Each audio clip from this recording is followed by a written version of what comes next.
ज़्यादा बातचीत हुई अबाउट अध्ययन और ज्ञान और आचरण, इसकी बात ज़्यादा हुई है इसमें।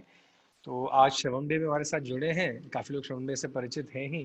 श्रवण देव भी काफ़ी समय से अध्ययन में लगे हुए हैं, अध्ययन करा भी रहे हैं। भैया गोरखपुर से हैं और दिल्ली में जब ये शुरू हुआ तो भैया डेपुटेशन पे आए थे।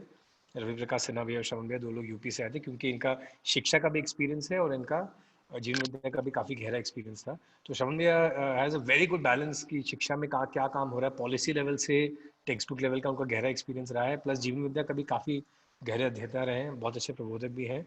और मुझे लगा कि ये जो टॉपिक्स हैं, भैया इससे ज़्यादा, मुझसे ज़्यादा तो कम से कम भैया परिचित है, जो परंपरा की प्रैक्टिसेस भी रही हैं। तो उनका कुछ संदर्भ जो है बाबा जी ने कैसे रखा है, वो भी उसको भैया अच्छे से रख पाएंगे, ऐसा लगता है। जी, कल भैया की बेटी की तबीयत ठीक नहीं थी तो कल भैया ज्वाइन नहीं कर पाए। जी, तो एक ऐसे करते हैं, कुछ अगर कुछ और क्वेश्चंस या कुछ और प्रश्न भी कल को लेके हैं तो अभी वो रख दें। उसके बाद फिर मैं सोच रहा हूँ कि अगर श्रवण भैया ब्रीफली समाधि संयम की प्रैक्टिस को रखना चाहेंगे, फिर हम उसको आगे बढ़ाते हैं। कुछ कुछ क्वेश्चंस हम जितना होता अभी आंसर उत्तर करते हुए जाएंगे, फिर आगे बढ़ते जाएंगे, कुछ अपने आप भी उत्तरित हो जाएंगे। तो अभी कुछ अगर प्रश्न कल को लेके और है, जहां हमने खत्म किया था कल, बाबा जी ने ये शुरू कर दिया था कि ये जब उनको ज्ञान हुआ उसके बाद, जहाँ हम कल पेज पे थे, और उसके बाद आई थिंक हम लोग कल पढ़े थे 6 के सेकंड पैराग्राफ तक पढ़े थे ना हम। समाधान सहित व्यवस्था में जीना, इसको भी देख लिया। तो इसके बारे में कुछ अगर यहाँ तक हम सबकी चर्चा नहीं कर पाए थे, किसी ने न्यास का सवाल भी पूछा, फिर आप देखेंगे 4 के पहले पैराग्राफ तक बाबा जी ने वो प्रक्रिया को एक्सप्लेन किया है। 4 के बाद समाधि और संयम की प्रक्रिया, समाधि से कैसे वो संयम तक गए थे, और 5 में आखिरी पैरा से फिर जो उनको ज्ञान हुआ, जो उनको अस्तित्व का दर्शन हुआ, उसकी उन्होंने बात करी, जिसमें उन्होंने परमाणु की बात पहले करी, और फिर जो 3 बिंदु उन्होंने किए, हमने कल प्रमाणित की बात भी की थी, प्रमाण वाली बात भी रह गई थोड़ी सी। फिर जो उन्होंने स्थितियां बताई कि मानव जीना चाहता है, क्या जीव कोटि में पूरा हो जाता है सुखी जीने वाला, और फिर जो अवस्थाओं का प्रकटन है। एक प्रमाण की कल बात आई थी, मैं उसको फिर से स्पष्ट करना चाहता कि प्रमाण किसको कहा जा रहा है। हम कई बार प्रमाण को ऐसा सोचते हैं कि जब कोई बाहर वाला हमसे पूछता है या हमको चेक कर रहा है, तो ये प्रमाण बाहर का चेक नहीं है। जैसे अगर आपको जीवन विद्या शिविर अच्छा लगा, तो आप किसी और को क्यों कहते हो कि आप भी इसमें आओ? क्योंकि हमको लगता है कि जो इसका प्रभाव मुझ पर पड़ा, मेरी स्थिति पे पड़ा, वो दूसरे पर भी पड़े। दूसरे पर प्रभाव क्यों पड़े? क्योंकि जो व्यवस्था हम अपने अंदर चाहते हैं, हम वो व्यवस्था आसपास के लोगों में भी चाहते हैं, हम वो प्रकृति के साथ भी चाहते हैं। तो जो अपने अंदर व्यवस्था चाहना, अपने अंदर सुख चाहना और बाहर भी सबके लिए चाहना, इस कॉन्टेक्स्ट में देखेंगे तो प्रमाण जो मेरे अंदर आया वो बाहर भी स्थापित हो जाए, स्थिर हो जाए, प्रमाण इस संदर्भ में है। और मैं जितना समझा हूँ उसको मैं नेचुरली शेयर करता हूँ, नेचुरली मेरा एक्सटेंशन बनता है। और मेरी स्थिति, मेरा जो अंदर है और मेरी गति, मेरा जो रहना है, इन दोनों के बीच में भी हम तालमेल कॉन्स्टेंटली चाहते हैं। तो प्रमाण यहाँ से इंटरनली ड्रिवन है, वो मेरा नेचुरल एक्सटेंशन है, नेचुरल प्रकाशन है, जो मैं समझा हूँ। और मेरे लिए एक चेक भी है। जैसे मैं कहता हूँ कि मुझे इस चीज़ का सोल्यूशन मिल गया, तो मुझे कब कंफर्म होगा कि मुझे इसका सोल्यूशन मिल गया? जब मैं उसको अपने जीने में सॉल्व कर दूँ। तो मुझे लगता है कि मेरे अंदर संबंधों में मेरा भाव ठीक हो गया है। ये मुझे कब पता चलेगा कि ये ठीक हो गया है? जब मैं जीने में भी इसको देख पाऊँ। तो जैसा मैं समझा हूँ, जीने में वो वैसा हो रहा है, इसको भी हम कहेंगे वो है मेरे लिए प्रमाण। मेरा वो प्रमाणित हो गया कि जैसे मैंने सोचा वैसे मैं जी पाया। इसको हम आगे भी देखेंगे, पर क्योंकि कल गुरलीन दीदी प्रमाण के बारे में पूछ रही, प्रमाण को ब्रीफली 3 संदर्भों में देखा है। एक देखा है व्यवहार में, एक देखा है विचार में, और एक देखा है कार्य में। तो विचार प्रमाण, व्यवहार प्रमाण, कार्य प्रमाण, ये 3 प्रमाण, इसके हम आगे जाके बात कर लेंगे। तो जैसे मैंने समझा, उसको जब जीने में देखते हैं तो उसको हम कहते हैं प्रमाण, और ये इंटरनली ड्रिवन है। जी, तो इस पर हम धीरे धीरे और बातचीत भी कर लेंगे। तो अगर कल जहाँ चर्चा हुई वहाँ तक कोई किसी का कुछ क्लैरिफिकेशन या क्वेरी है, जो कल लास्ट में 1.5 पेज पढ़े थे, तो उसकी चर्चा भी कर सकते हैं या उसको भी रख सकते हैं।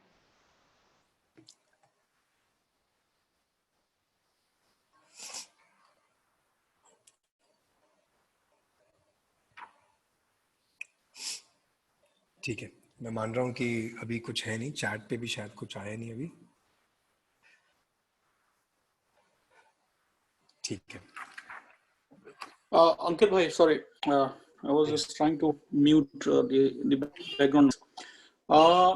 मेरा कल काफी थोड़ा सा मैंने विचार किया जो भी हमने पढ़ाई की, और उसमें एक चीज निकल के आई कि जो भी ये फिलॉसफी है वो ह्यूमन सेंट्रिक है। ये तो हमें समझ में आता है। और ये जो स्टार्टिंग में, कैन यू हियर मी? जी। अच्छा, जो पहला जो बिल्कुल ही स्टार्टिंग में हमने जो ऐसी बात रखी है, मतलब बाबा जी ने जो बात रखी है कि भूमि स्वर्ग हो, मानव देवता हो, धर्म सफल हो, नित्य शुभ हो। तो ये जो ऑब्जेक्टिव्स हैं, अगेन ये ह्यूमन, मतलब हम देख पा रहे हैं, हम प्रकृति की, मतलब ये हम अपनी तरफ से अभिलाषा कर रहे हैं, keeping humans as a centre. तो मेरा इसके थोड़ा सा मैं इसको एक्सट्रापोलेट कर रहा था कि धरती पर ह्यूमंस हमेशा से नहीं थे, और ना ही रहेंगे, लेट्स से। तो कहने का मतलब है कि ये जो एम्स एंड ऑब्जेक्टिव्स हैं हमारे, ये ये यूनिवर्सल रहेंगे।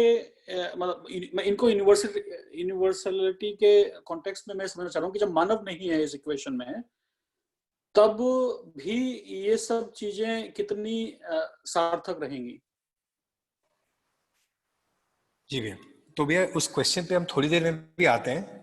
आपने जो सवाल पूछा उसमें यह है कि एग्जिस्टेंस पे बहुत सारी जगह है जहां मानव अभी तक नहीं है, या एक टाइम पे मानव नहीं था, तो तब ये कामना का क्या होता है? तो भैया ह्यूमन सेंट्रिक कहेंगे या सेंटर्ड कहेंगे तो उसका मतलब ये नहीं है कि मानव को ही देखना है। अभी इसमें सोचने वाला समझने वाला मानव है, हम ये देख रहे हैं।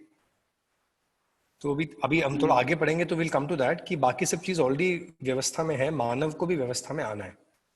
तो उस पर्सपेक्टिव से मानव केंद्रित चिंतन कहा है इसको। तो उस पर थोड़ा आते हैं हम आगे।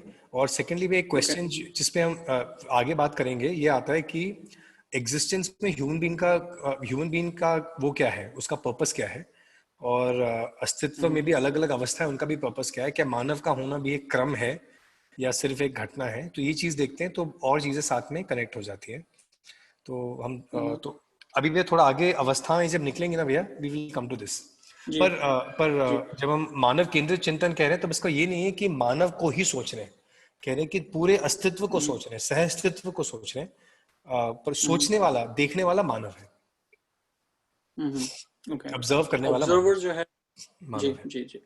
तो और इस इसमें एक चीज और जो जो जो थोड़ा सा मुझे लगा, शब्दों का शायद शायद खेल होगा, जिसमें हम बोल रहे हैं कि मानव जो है सुख धर्मी है, और वहीं पर हम बोलते हैं कि धर्म एक ऐसी चीज है जो आपसे अलग नहीं की जा सकती।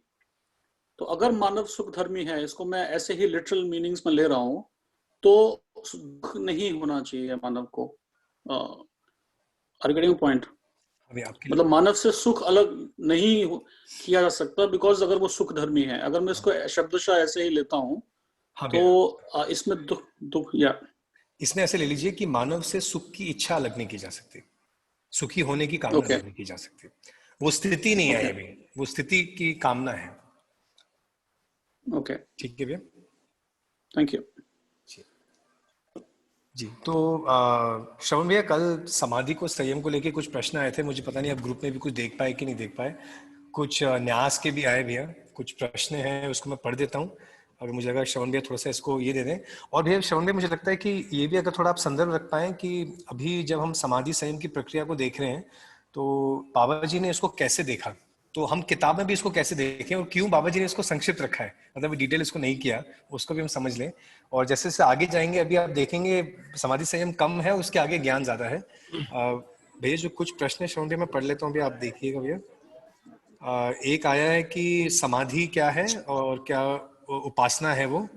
संयम क्या है, बात हुई भी है, उसमें हमने शेयर किया कि संयम दो प्रकार के हैं।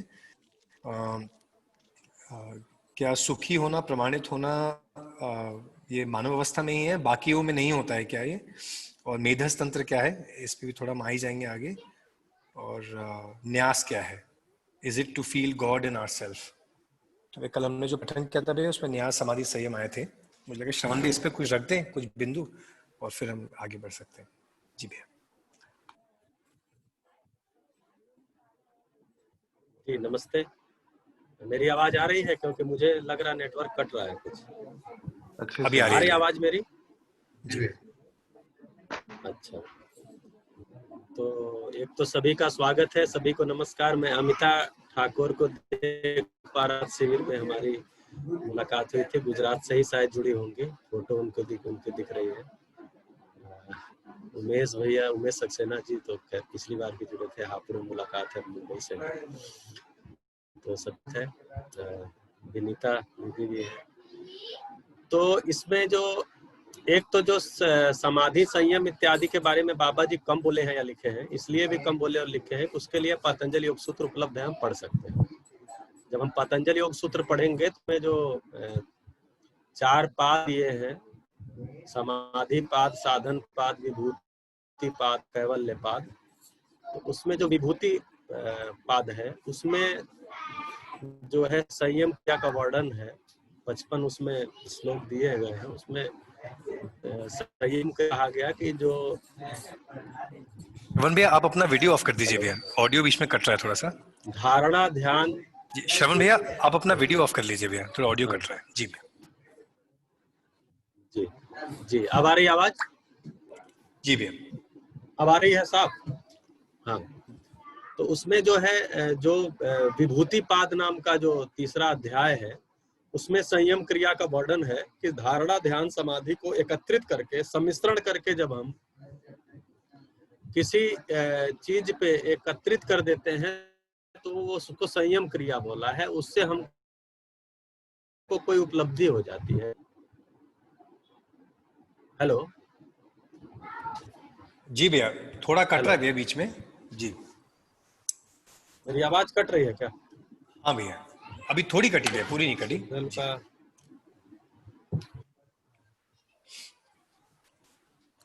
ये वो फोन वहां चरपाई पर रख दे जी। तो या उस पे ऊपर, तो उसमें जब आप विभूति, हाँ आवाज आ रही है तो एक बार अंगूठा ऊपर कर दीजिए, थम्स अप, तो मैं समझ जाऊँ आवाज आ रही है। आ रही है वही भी सुनील भैया, ठीक है। तो उसमें विभूति पाद को जब पढ़ते हैं तो उसमें धारणा ध्यान और समाधि के जो सम्मिश्रण करके हम किसी इकाई पर जब करते हैं, उस क्रिया को संयम बोला है। जैसे उसमें आप पढ़ेंगे तो देखेंगे कि जब हम चंद्रमा पे संयम करते हैं तो हमको तारों का ज्ञान हो जाता है। जब हम ध्रुव तारे पे संयम करते हैं तो हमको तारों की गति का ज्ञान हो जाता है। ऐसे करके उसमें बहुत सारी सिद्धियों का भी आगे आकर के वर्णन किया गया है, लेकिन उसमें भी बार बार यही कहा गया है कि इन सिद्धियों में फंसना नहीं है। इन सिद्धियों में फंसेंगे तो हमको फिर ज्ञान नहीं होगा, मतलब हम फिर सिद्धि चमत्कार तक रुक जाएंगे। ऐसा पतंजलि योग सूत्र में लिखा हुआ है। तो चूंकि पतंजलि योग सूत्र उपलब्ध है, आप लोग उसको पढ़ सकते हैं, इसलिए बाबा जी ने जरूरी नहीं समझा कि उसको यहाँ बहुत ज्यादा लिखा जाए। हाँ, उन्होंने एक काम जरूर किया था कि उन्होंने इस क्रिया को, जब वो साधना काल में शुरू में, वो आप सबको पता होगा कि श्री विद्या उपासना पद्धति के माध्यम से वो इसमें गए थे, और उसमें शुरू में कर्मकांड ज्यादा होता था और ध्यान वाला पार्ट कम था। लेकिन बाबा जी खुद ही कहते हैं आगे जाके धीरे धीरे वो कर्मकांड वाला जो काम था, पुष्प चढ़ाना, ये चढ़ाना, वो धीरे धीरे कम होते होते वो खत्म हो गया और केवल ध्यान ही, और फिर सारी चीजें हुई। फिर समाधि की स्थिति में जब उपलब्धि नहीं हुई तब उन्होंने पतंजलि योग सूत्र को पढ़ा, जिसमें संयम क्रिया के बारे में वर्णन था। लेकिन चूंकि उनको इतनी बार समाधि हुई थी कि धारणा ध्यान समाधि, तो धारणा ध्यान समाधि को एकत्रित करने के बजाय उन्होंने समाधिस्थ रहते हुए धारणा और ध्यान को उसमें एकत्रित किया। और उसमें जो लिखा हुआ है पतंजलि योग सूत्र में कि इकाइयों पे संयम करेंगे तो उस इकाई का रूप गुण स्वभाव धर्म स्पष्ट होगा। बाबा जी ने क्या किया, सीधा सीधा आकाश में संयम कर दिया। तो आकाश में संयम करने से संपूर्ण अस्तित्व सह अस्तित्व के रूप में उनको दिखा, ऐसा वो बताते हैं। तो एक तो ये बात हो गई कि इसलिए इसका वर्णन ज्यादा नहीं है, क्योंकि वो पृथक किताब उपलब्ध है और उसमें बहुत ही प्रामाणिक किताब है पतंजलि योग सूत्र। हम लोग उसको सभी पढ़ ही सकते हैं। उसमें 4 अध्याय है, बहुत बड़ा नहीं है, बहुत फालतू बातें उसमें लिखी भी नहीं गई हैं, बहुत सीधी सीधी सटीक बातें लिखी गई हैं। तो हम सब उसको, उसके बारे में अगर जानना है तो बाकी जो न्यास इत्यादि है, वो जब अलग अलग अंगों पे हम अलग अलग देवी देवताओं का एक स्मरण करते हैं, उसी को न्यास बोला जाता है। कंधे पर कौन से देवता हैं और इसमें वो सब आप लोग घरों में पूजा होता होगा तो न्यास क्रिया कराई जाती है, वही सारी चीजें हैं। तो वो सब पहले का काम था जब वो यहाँ तक पहुंचने का। बाद में जब संयम क्रिया के द्वारा जब अस्तित्व सह अस्तित्व के रूप में प्रकट हो गया, तब बाबा जी ने कहा कि इसको तो अध्ययन कराया जा सकता है। लोगों को अध्ययन विधि से जो उपलब्धि हमने साधना विधि से पाई है, और बाबा जी ये भी बोलते हैं साधना विधि से मुझे सह अस्तित्व है ये पता तो चल गया, लेकिन उसके बाद अवस्थाओं का स्वभाव धर्म और इकाइयों का रूप गुण इसको समझने के लिए हमको भी अध्ययन विधि में आना पड़ा। आप सभी भी अध्ययन विधि से वहां तक पहुंच सकते हैं, और शोध की वस्तु आपके सामने 3500 पेज में लिख दी गई है। शोध की वस्तु है, वो सूचना है, उसको शोध करिए, अध्ययन करिए, उससे आप भी अनुभव संपन्न हो सकते हैं, ऐसा उन्होंने कहा है। अगर नहीं हो पाते हैं, आपको लगता नहीं इस विधि से नहीं संभव है, तो आपके लिए भी समाधि का साधना का और सारा जो क्रिया है पतंजलि योग सूत्र में, या जो भी विधि आप पसंद करते हो, जैन के अनुसार, इस्लाम के अनुसार, जिस भी विधि से आप करके वहां तक अनुसंधान विधि को आपके लिए खुला ही हुआ है, ऐसा वो बोलते हैं। उसी को अपने सत्यापन में उन्होंने यहाँ पे लिखा दिया। तो ये इतनी बात थी। मुझे लगता है कि बाकी कल मैं बहुत ज्यादा नहीं जुड़ पाया था, इसलिए मतलब जुड़ा ही नहीं था, और आज भी मैं प्रश्न को देख नहीं पाया हूँ। अंकित भैया बताइए। जी भैया, ठीक भैया। तो अगर कुछ विशेष किसी का भी कुछ है तो उस पर चर्चा कर सकते हैं, नहीं तो हम थोड़ा आगे भी बढ़ सकते हैं। जी बताइए।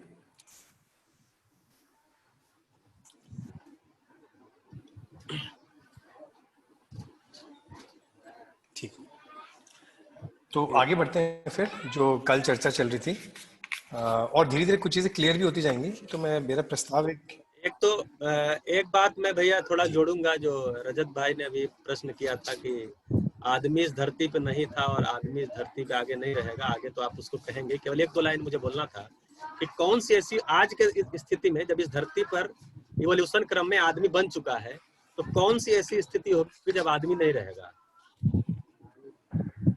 मतलब हवा ना रहे, पानी ना रहे, ये सारी 2-3, ताप इतना ज्यादा बढ़ जाए, मतलब ये सारी स्थितियां हैं। तो उसमें हम देखेंगे तो बहुत सारी चीजें एक्सटिंक्ट हो जाएंगी। आदमी केवल नहीं होगा, बहुत सारी चीजें एक्सटिंक्ट हो जाएंगी। तो एक मतलब जो धरती का जो एक व्यवस्था दिखता है 4 अवस्थाओं के रूप में, शायद वो बिखर जाएगा आगे, और जब अवस्थाओं की बात आएगी तो इस पर हम बातचीत करेंगे। ठीक है, ठीक भी है जी। तो हम 6 नंबर पर थे जी। संजीव भैया, आपको कुछ जोड़ना चाहेंगे? संजीव भैया, कुछ जो अभी तक चर्चा हुई है, कल जो बातचीत हुई, नहीं भैया, नहीं, आगे बढ़िए। ठीक।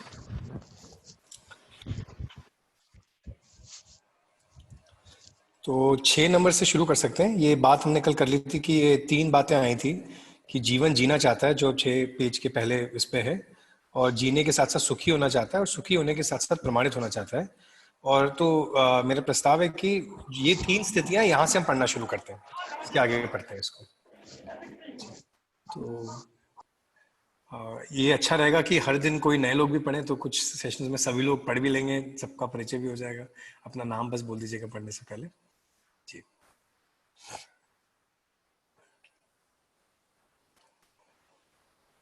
डिजिटली भी हाथ रेज कर सकते हैं और ऐसे भी हाथ रेज कर सकते हैं, जो पढ़ना चाहे।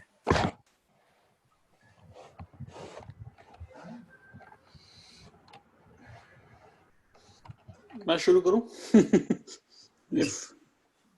इफ आई मे। रजत राठौर आपके सामने। ये 3 स्थितियां हैं। इसमें से जो पहली स्थिति है, जीना चाहते हैं, वह जीव कोटि में ही पूरा हो जाता है। सॉरी, जैसे ही वो सुखी होना चाहते हैं और प्रमाणित होना चाहते हैं, यह मानव कोटि में ही पूरा हो सकता है और कहीं पूरा होता नहीं। इसको मैंने भली प्रकार से देखा है। यह बहुत संतुष्टि की जगह मुझे मिली। इसके बाद उसी के चलते सुखी होने के लिए जो सूत्र रहा, समाधान सहित व्यवस्था में जीना, यह भी देख लिया। जितना भी जड़ संसार है, जिसको हम पदार्थावस्था, प्राणावस्था कहते हैं, वह ठोस, तरल और विरल रूप है। और जितनी भी प्राण कोशिकाओं से बनी हुई संरचनाएं हैं, उन्हें मूल में बहुत सारे रसायनों का संयोग होना अनुभव हुआ है। मानव जाति को और भी जो करना है करते रहेंगे। तो इनसे रचित सभी वस्तुओं का जो संयोग से ही कुल मिलाकर के शरीर रचना की बात देखी। भौतिक रासायनिक वस्तुओं से ही यह जीव जंतु और मानव शरीर भी बनता है। तो इन जीव जंतु और मानव शरीरों में जो अंतर मैंने देखा कि मानव शरीर रचना में ही मेधस तंत्र पूर्ण समृद्ध हो पाता है। समृद्ध होने का मतलब यह है कि जीवन बहुमुखी विधि से अपने को प्रमाणित करने योग्य मेधस तंत्र बना रहता है। इसको मैंने सटीक देखा है। यह सब देखने के बाद मुझे लगा जीव कोटि अपनी व्यवस्था में है, व्याख्यायित है, अपने में परिभाषित है। वैसे ही मानव भी त्वा सहित व्यवस्था के रूप में परिभाषित है और व्याख्यायित है, और इस ढंग से जीने पर आदमी को सुखी होना बन जाता है। यह भी हमको पता लगा। इसी के साथ साथ वे उत्तर भी मिल गए, वाकई में मोक्ष क्या है, बंधन क्या है। जिस बात के लिए हम चले थे उसका उत्तर उसी जगह में मिल गया। कैसे मिल गया? जीवन हर मानव शरीर को संचालित करता है। क्या प्रमाणित करना है? पहले बताया सुख को प्रमाणित करना है। सुख को प्रमाणित करने के लिए क्या होना पड़ता है? समझदार होना पड़ता है। मानव समझकर व्यवस्था को प्रमाणित करेगा और सुख को प्रमाणित करेगा और दूसरी विधि से कर नहीं पाएगा। मैं स्वयं साधना करता रहा। सब लोग कहते रहे बड़े नियम से, बड़े संयम से बड़ा सटीक रहता है। आदमी सब उमड़ उमड़ करके हमको देखने आते थे, किंतु हम गवाही दे रहा हूं, साधना के प्रारंभिक स्थिति में हमारी मानसिकता में कोई भी संयम नहीं रहा। जब तक हम समाधिस्थ नहीं हुए तब तक हम में कोई मानसिक संयम नहीं रहा। हमारे में इतना ही बात रही कि हमें साधना करना है और कोई ऊटपटांग कार्य हम नहीं कर सकते। किंतु ऊटपटांग बात हमारे मन में ना उपजे, ऐसा कोई बात नहीं थी। इस आधार पर मैं दावे के साथ कह सकता हूं कि जब आदमी समाधिस्थ नहीं हो जाता तब तक ऊटपटांग विचार ना आए, ऐसा कायदा अस्तित्व में नहीं है। मानव स्वयं नहीं चाहता कि ऊटपटांग बातें हों, मन में आवें। साधना करने वाला तो कोई चाहता ही नहीं। मैं भी नहीं चाहता रहा, फिर भी होता रहा। यही संकट सभी साधकों के सामने आता है। इसे साधक जब तक झेल पाता है। जब झेल नहीं पाता है। यही मैं कह सकता हूं, यही इसकी समीक्षा है। अब जब इस मुद्दे का उत्तर मिल गया, क्या चीज है बंधन और मोक्ष? बंधन है नासमझी, भ्रम। नासमझी क्या है? हम जीव जानवरों जैसा जिए। जानवर के क्रियाकलापों को मानव के लिए प्रमाण कैसे मान लें? इसी को प्रमाण मान लें। उसके अनुरूप यदि मानव जीवन के लिए प्रवृत्त होते हैं तो यही मानव जाति के लिए भ्रम है। नासमझी से जीने के लिए परंपरा हमको मजबूर करती है। उसका प्रमाण है कि कामोन्मादी मनोविज्ञान, भोगोन्मादी समाजशास्त्र और लाभोन्मादी अर्थशास्त्र, इसके बीच में चलता हुआ आदमी अपने बच्चे को बहुत अच्छा बने, श्रेष्ठ बने, संस्कारी बने, सुखद बने, सुशील बने, ऐसा आशीर्वाद करते हैं। अब इसका उसका तालमेल कहाँ है? बच्चों को हम जो सिखाते हैं, पढ़ाते हैं, उसका और जो आशीष देते हैं उसका तालमेल कहाँ है? धन्यवाद। I think we can just discuss on some of these points which we have discussed.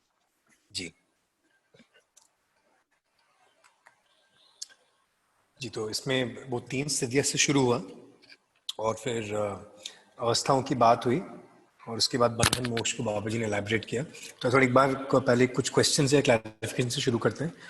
हम कुछ लाइन भी है जो हमको क्लियर नहीं हो रही उसको भी शेयर करें। और हाँ, मेरा ये भी आग्रह है कि कोई क्वेश्चन या क्वेरी को हम छोटा है बड़ा ना माने। अभी हम में से कुछ लोग लैंग्वेज से स्ट्रगल कर रहे होंगे, भाषा से, कुछ लोग कॉन्सेप्ट से, तो रखते जाइए, आइडिया भी हो जाएगा कि हम सब कहाँ हैं। तो कुछ लाइन्स हैं, कुछ पैसेजेस हैं, तो उस पर रखिए, फिर और चर्चा करते हैं। तो मेरा एक क्वेश्चन है, मैं शुरू करूं? जी। जो उन्होंने बोला कि जब तक समाधि नहीं होती तब तक उटपटांग बातें मन में आती ही रहती है, तो अगर समझदार हो जाते हैं तो मतलब तब भी बातें आएंगी, क्योंकि तब समाधि तो होती नहीं है समझदार होने पर, तो इसका क्या मतलब है? श्रवण भैया पूछना चाहेंगे भैया?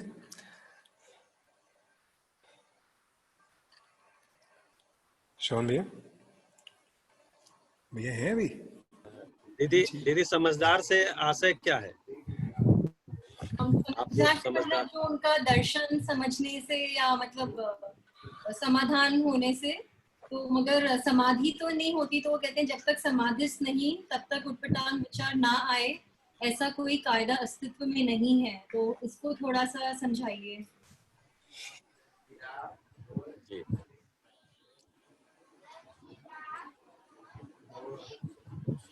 तो समझदार जो यहाँ समझदार को कहा गया है, समझ को कहा गया है, वो समाधान संपन्नता को कहा गया, मतलब ज्ञान विवेक विज्ञान पूर्णता को कहा गया है।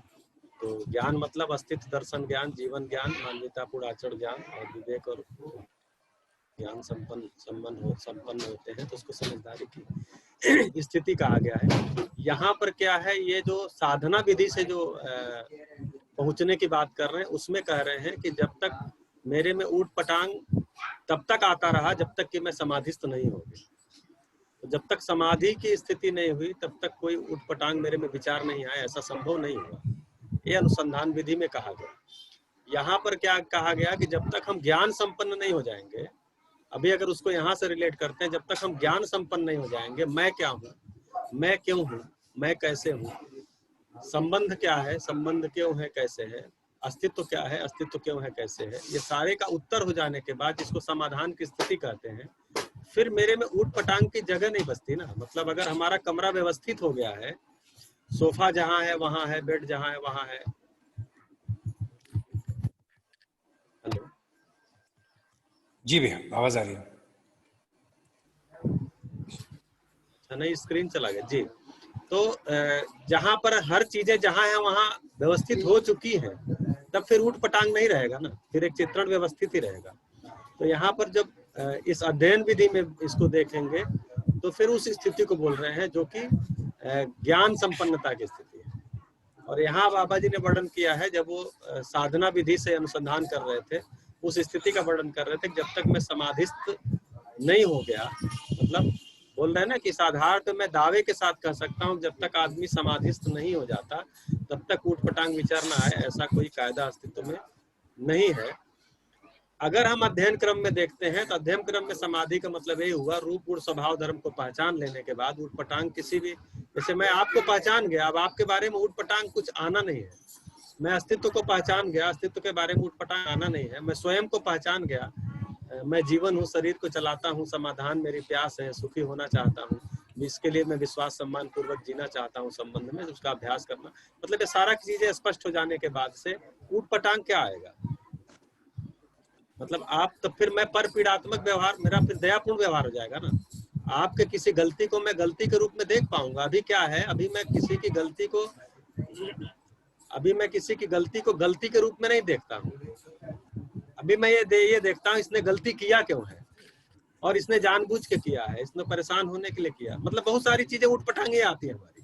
अब इसी को ऊट पटांग कहा जा रहा है। जब हमें मानव समझ में आ गया तो मैं मानव की गलती को गलती के रूप में देख पाता हूँ कि मानव मूलतः गलती करना नहीं चाहता, नासमझीवश गलतियां करता है, गलतीवश गलतियां करता है। समझ उपलब्ध हो जाएगा तो गलतियां नहीं करेगा। अभी क्या हो गया, अब ये ऊट पटांग विचार नहीं हुआ, तो ऊट पटांग विचार यानी समझ, तो समझ हो जाएगा तो ऊट पटांग विचार नहीं आएगा, जिसको आप भी समझ कह रहे हैं, हम भी समझ कह रहे हैं। बाकी और कोई जोड़ेंगे? संजीव भैया जी, मुझे इसमें एक बिंदु जोड़ना था बस दीदी, कि एक तो बाबा जी ने इसको इस संदर्भ में लिखा है कि बाबा जी कह रहे हैं कि मैं इतने संयम से रहता हूं तो लोगों को लगता होगा कि मेरे आचरण को देखिए कि मेरे विचार भी इतने संयमित हैं। तो कह रहे हैं कि एक स्थिति के पहले ये अंदर बाहर के बीच का गैप रहता है, इसलिए इसको ये कह रहे प्रमाणित होना, और ये गैप जो है समझदारी के पहले गैप नहीं भर सकता। दूसरा मुझे एक बहुत महत्वपूर्ण बात मेरे लिए लगी कि हमारा कई कई बहुत सारा ध्यान रहता है, जैसे श्रवण भाई कह रहे थे कि गलत चीजें मैं ना करूं, कि मेरे अंदर कुछ खराब चीजें नहीं रहे, पर सिर्फ खराब चीजों को हटाने का प्रयास सफल नहीं हो पाता है। जब तक कुछ गहरी स्थिति नहीं आती, वो गहरी स्थिति आती है, उससे बड़ी चीज आती है, तो जो गलत है वो अपने आप ठीक हो जाता है। सिर्फ गलत को ठीक करने जाएंगे, सिर्फ विचार को ठीक करने जाएंगे जो गलत है, तो वो ठीक नहीं होंगे। सही चीज अगर आती है तो गलत अपने आप फिर वो हट जाता है। तो इसलिए वो कह रहे हैं कि ऊटपटांग विचार या जो चीज मैं अपने अंदर नहीं चाहता हूँ, जब तक एक स्टेट ऑफ समझदारी नहीं बनती, ये भी तब तक आता रहेगा। समझदारी पे फोकस करते तो ये अपने आप स्टेट के बेटर होने से ठीक हो जाता है। जी, ब्रिज भैया कुछ पूछ रहे थे।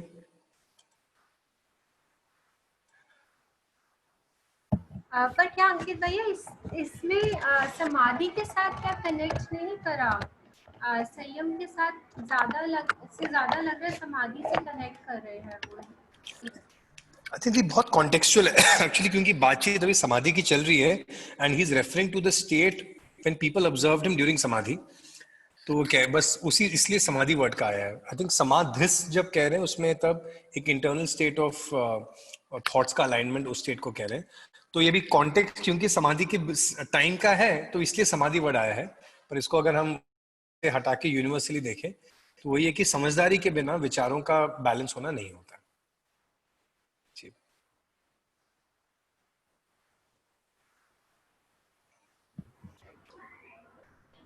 ठीक है गुरलीन दीदी।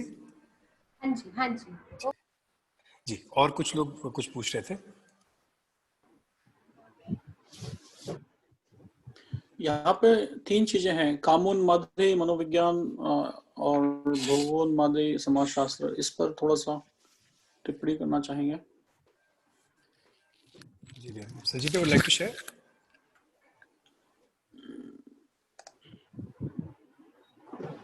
भैया आप ही बताएं, आप और शोन भैया। जी भैया शोन देव रखेंगे पे तीनों पे भैया, मनोविज्ञान, समाजशास्त्र और शास्त्र। हाँ, ये अक्सर परिचय शिविर में आता है तीनों। कि अर्थशास्त्र के विषय में जो कुछ भी पढ़ाया जाता है कि आदमी की आवश्यकताएं असीम है और साधन सीमित है। तो अगर मैं आदमी हूँ, मतलब मैं आदमी हूँ ही, मैं एक आदमी हूँ और मेरी आवश्यकताएं असीम है, तो पूरी जिंदगी लगाने के बाद भी मेरी भी आवश्यकताएं पूरी नहीं हो सकती उस नियम के अनुसार। इसके लिए संग्रह एक मेरी बाध्यता हो।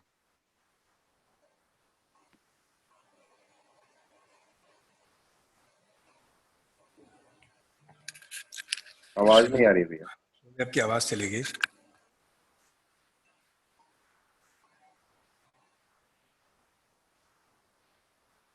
जी भैया का शायद नेट कनेक्शन हिट हो गया है।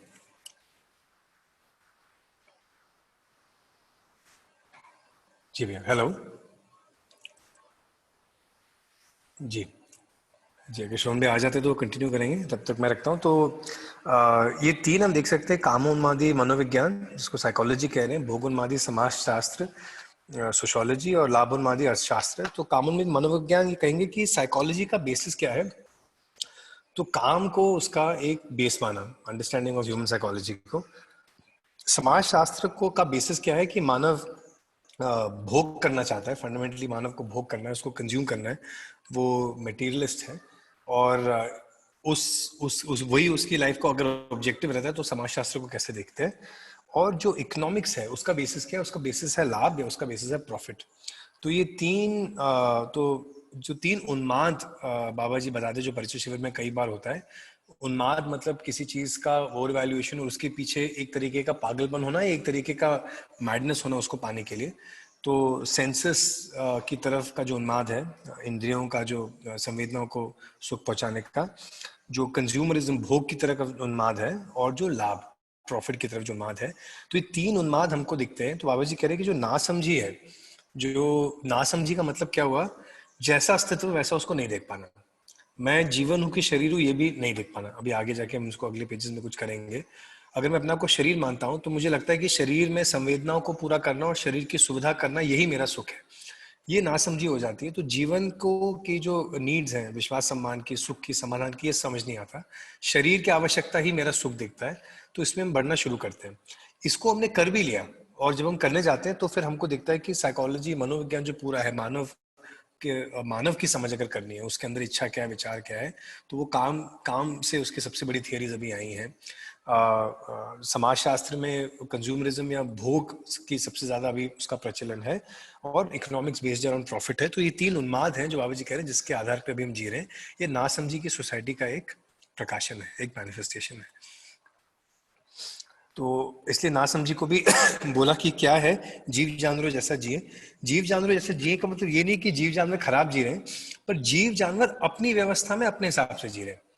तो वो सब उनका जो व्यवस्था है वो ऑलरेडी बना हुआ है। वो अपने साथ भी व्यवस्थित है, और उनका प्रकृति में जो रोल है उसके साथ को भी वो व्यवस्था अनुसार वो चला रहे हैं। मानव अभी तक इस जगह पे नहीं आया, पर जीव जानवर का जो पूर्ति उनकी होती है, उनके लिए जो फुलफिलमेंट है, वो मानव के लिए फुलफिलमेंट उससे ज्यादा है या अलग है, वो नहीं देख पाना। और जीव जानवर अनुसार जीना, जो कल हमने यूज किया था, 4 वर्ड यूज होते हैं जिसको 4 विषय कहते हैं: आहार, निद्रा, भय, मैथुन। इनके आधार पे जब हम जीते हैं तो हमारा पूरा जीना शरीर बेस्ड ही होता है। तो अभी मानव समाज का बहुत सारा लिविंग अभी शरीर बेस्ड है। तो ये भी नासमझी का एक रिजल्ट है। ठीक है, थैंक यू। आदित्य, मुझे पेज नंबर 6 का 3rd पैराग्राफ जो है वो नहीं क्लियर हुआ है, जहाँ उन्होंने ह्यूमन बॉडी को एक पूरा बोला है कि एक बेस्ट माध्यम है जिसमें आप समृद्ध हो, बट वो समझ में आ रहा है जिसका 3rd है। जितना भी जड़ संसार है जिसको हम पदार्थावस्था, प्राणावस्था कहते हैं, वो वाला क्लियर नहीं है। बिल्कुल, तो उस पैराग्राफ को ले लेते हैं क्योंकि ये थोड़ा अच्छा बेस है। ये तो बेसिकली 4 ऑर्डर्स है, 4 अवस्थाओं की बात हम ऑलरेडी परिचय शिविर में कर चुके हैं। पदार्थ अवस्था जो मटेरियल ऑर्डर है, प्राण अवस्था जो प्लांट ऑर्डर है, जीव अवस्था जो एनिमल ऑर्डर है, और ज्ञान अवस्था, मानव की अवस्था, उसको ज्ञान अवस्था का जो ह्यूमन ऑर्डर है। तो ये शुरू हुआ कि जड़ संसार जो मटेरियल जो वर्ल्ड है, उसमें पदार्थ अवस्था, प्राण अवस्था है, उसको देख सकते हैं। पदार्थ, ठोस, तरल, विरल, सॉलिड, लिक्विड, गैस, इन तीनों के इसमें रहता है। और प्राण अवस्था जो है वो प्राण कोशिकाओं मतलब सेल से बना है। तो अगर हम देख सकते हैं कि मटेरियल ऑर्डर और प्लांट ऑर्डर में डिफरेंस क्या है। मटेरियल ऑर्डर में वेदरिंग दिखता है, इंक्रीजिंग डिक्रीजिंग दिखता है। प्लांट ऑर्डर में ग्रोथ दिखता है, और ग्रोथ इसलिए क्योंकि प्लांट ऑर्डर का जो बेस है वो सेल है, प्राण कोशिका है। और प्राण कोशिका इसलिए क्योंकि उसमें केमिकल एक्टिविटी या रासायनिक क्रिया शुरू हो चुकी है। तो वही आया कि प्राण कोशिका से बनी हुई रचना है, और इसके मूल में बहुत सारी रस रसायन का संयोग होना अनुभव हुआ है। रस रसायन मतलब केमिकल्स हैं जो, इसलिए पानी को पहला केमिकल भी बोला, water is the first chemical. जिसके बाद इसलिए कई जब ग्रह भी ढूंढते हैं, अगर पानी मिल जाता है तो लाइफ फॉर्म की पॉसिबिलिटी बन जाती है। जिसको हम लाइफ कहते हैं उसको हम सेल्यूलर स्ट्रक्चर्स अपवर्ड्स कह रहे होते हैं, क्योंकि हर प्लैनेट में ग्रह तो मतलब ये पत्थर और मिट्टी तो रहता ही है अलग अलग शेप में। तो इसी को आगे जाके कहते हैं कि फिर यही प्राण अवस्था में सेल्स हैं। जीव अवस्था में सेल से एनिमल बॉडी तो बना हुआ है, पर उसके साथ एक जीवन भी है। और उसी कंटिन्यूएशन में जो प्लांट का शरीर है वही जीव अवस्था में और कॉम्प्लेक्स हो जाता है, और मानव में वो और कॉम्प्लेक्स हो जाता है ह्यूमन बॉडी में। बस एक ही चीज़ है कि ह्यूमन बॉडी का जो एक बहुत डिफाइनिंग कैरेक्टरिस्टिक है कि जो ब्रेन है वो उसको मानते हैं कि वो सबसे डेवलप्ड एंटिटी है रचना क्रम की, या जो क्रिएशन का क्रम है, जो एवोल्यूशन का क्रम है। और इसको क्यों कहते हैं? क्योंकि जीवन जो है, जो कॉन्शियसनेस है, वो बहुत मल्टी डायमेंशनल है, वो बहुत मल्टी लेयर्ड है। उसमें इतनी सारी क्रियाएं साथ साथ चल रही हैं। उसको फुल, उसकी जितनी डायमेंशनैलिटी है, जितना उसमें फैसेट्स हैं, और जितना वो चाहता है उसको पूरा करने के लिए एक उतना ब्रेन भी होना एक बड़ी चीज है। वो ब्रेन को ह्यूमन बीइंग में पाया गया है, जिसमें जीवन में जितनी कल्पनाशीलता, इमेजिनेशन की ताकत है, वो उस ब्रेन से कम्युनिकेट हो सकता है, एक्सप्रेस हो सकता है, अंडरस्टैंड हो सकता है। इसलिए इसको कहा, इस मेधस तंत्र को, इस ब्रेन को, ह्यूमन बीइंग वाले ब्रेन को कहा कि ये समृद्ध है। इट इज अ ब्रेन जितनी आवश्यकता थी जीवन के लिए, वो उस ब्रेन, मानव के ब्रेन में वो आवश्यकता आ चुकी है। इसलिए जीवन में जो ज्ञान की चाहना है वो मानव अवस्था में वो आके पूरी होती है। तो इसलिए मेधस तंत्र को पूर्ण समृद्ध यहाँ पर कहा। और समृद्ध होने का मतलब जो आप उस पैराग्राफ के सेकंड लास्ट लाइन में देखेंगे, होने का मतलब यही है कि जीवन बहुमुखी विधि से अपने को प्रमाणित करने योग्य मेधस तंत्र बना रहता है, कि जो मल्टी डायमेंशनलिटी है जीवन की, जो ज्ञान की चाहना है, सुख को प्रमाणित करना चाहता है, समझना चाहता है, व्यवहार करना चाहता है, ये सब को प्रमाणित करने के लिए जो ब्रेन है उसमें इतनी कैपेसिटी, उसको कम्युनिकेट करने की, प्रोसेस करने के लिए है। ये उन्होंने कहा कि मैंने इसको अपने अनुभव में देखा। ठीक है गुरु जी, ओके जी। कोई और बात इस जहां तक अभी हम पढ़े?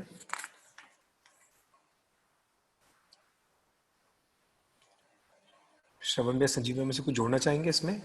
वो 3 उन्माद के बारे में, कुछ और में भी? भैया मेरे को सिर्फ इतना लग रहा है कि ये प्रश्न अभी जैसे रजत भाई का पहले कुछ आया था कि ये ह्यूमन सेंट्रिक क्यों रखा है, इस दर्शन को क्यों कह रहे हैं, अस्तित्व में तो और भी चीजें हैं जैसे, और मतलब हालांकि हमने पिछले कुछ महीनों में अपने साथियों के साथ में ये बात भी की है कि पशुओं में और मानव में क्या फर्क है, लेकिन फिर से अभी ग्रुप कुछ बड़ा हुआ है, कुछ और भी साथी आए हैं।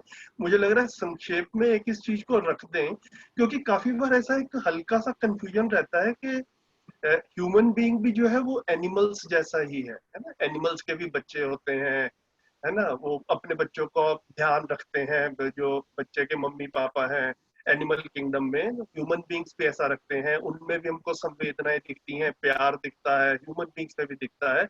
तो काफी बार एक हल्का सा कंफ्यूजन रहता है कि भैया फर्क क्या है। तो यहाँ पर एक छोटा सा फर्क है, जो कि ना ये मेधस तंत्र जो बात आ रही है, मेधस तंत्र मतलब फुल्ली, ये जो पूर्ण समृद्ध मेधस तंत्र जो शब्द आ रहा है, फुल्ली डेवलप्ड ब्रेन। तो ह्यूमन बीइंग में जो जो अलग चीज है,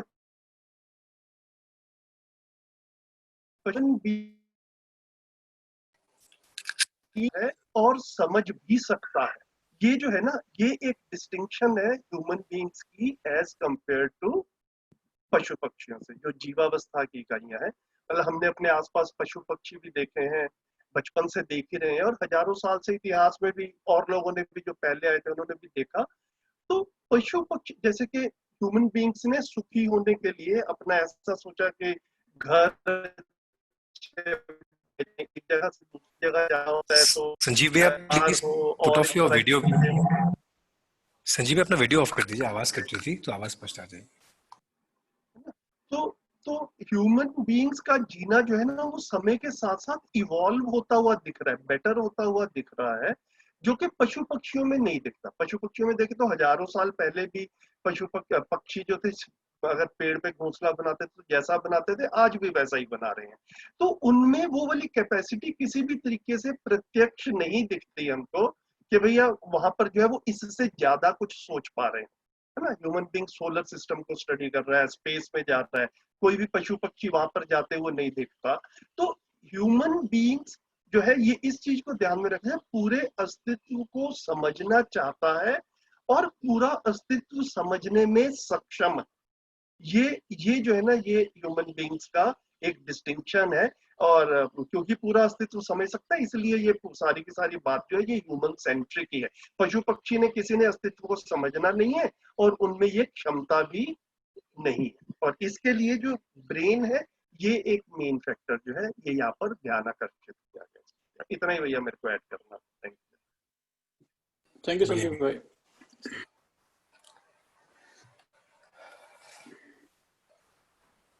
जी आगे बढ़े कि कुछ और पेज नंबर 8 के शुरुआत तक। भैया उन्माद वाला हो गया था ना भैया, आप जोड़ दीजिए भैया फिर से एक बार, मैंने थोड़ा रखा था पर आप भी रख दीजिए भैया, कुछ आप कर अच्छा, नहीं आप रख दिए हैं तो फिर उतना ही है भैया, बहुत अच्छा ज्यादा है नहीं, ठीक है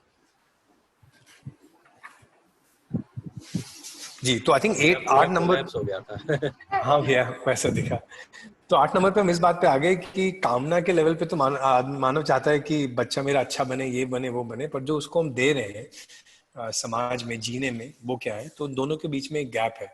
तो बाबूजी ने एंड किया कि हम चाह रहे कि वो श्रेष्ठ बने, संस्कारी बने, सुखद हो, सुशील हो, पर जो सोसाइटी में हम उसको पढ़ा रहे हैं, जहाँ उसका ध्यान करवा रहे हैं, तो उसमें तो ये दिख रहा है कि भोग ही सब कुछ है, सेंसरी बेस्ड लिविंग ही सबसे ठीक चीज है।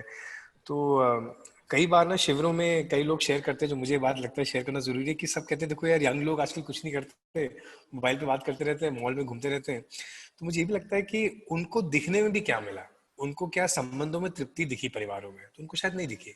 उनको क्या लोगों का श्रेष्ठ जीना दिखा, कि उनको लगा कि लोग बोलते ज्यादा हैं और जीते कम हैं, तो अगर इतना बोलना ही है तो हम वैसे जिए जैसे हमको जीना है।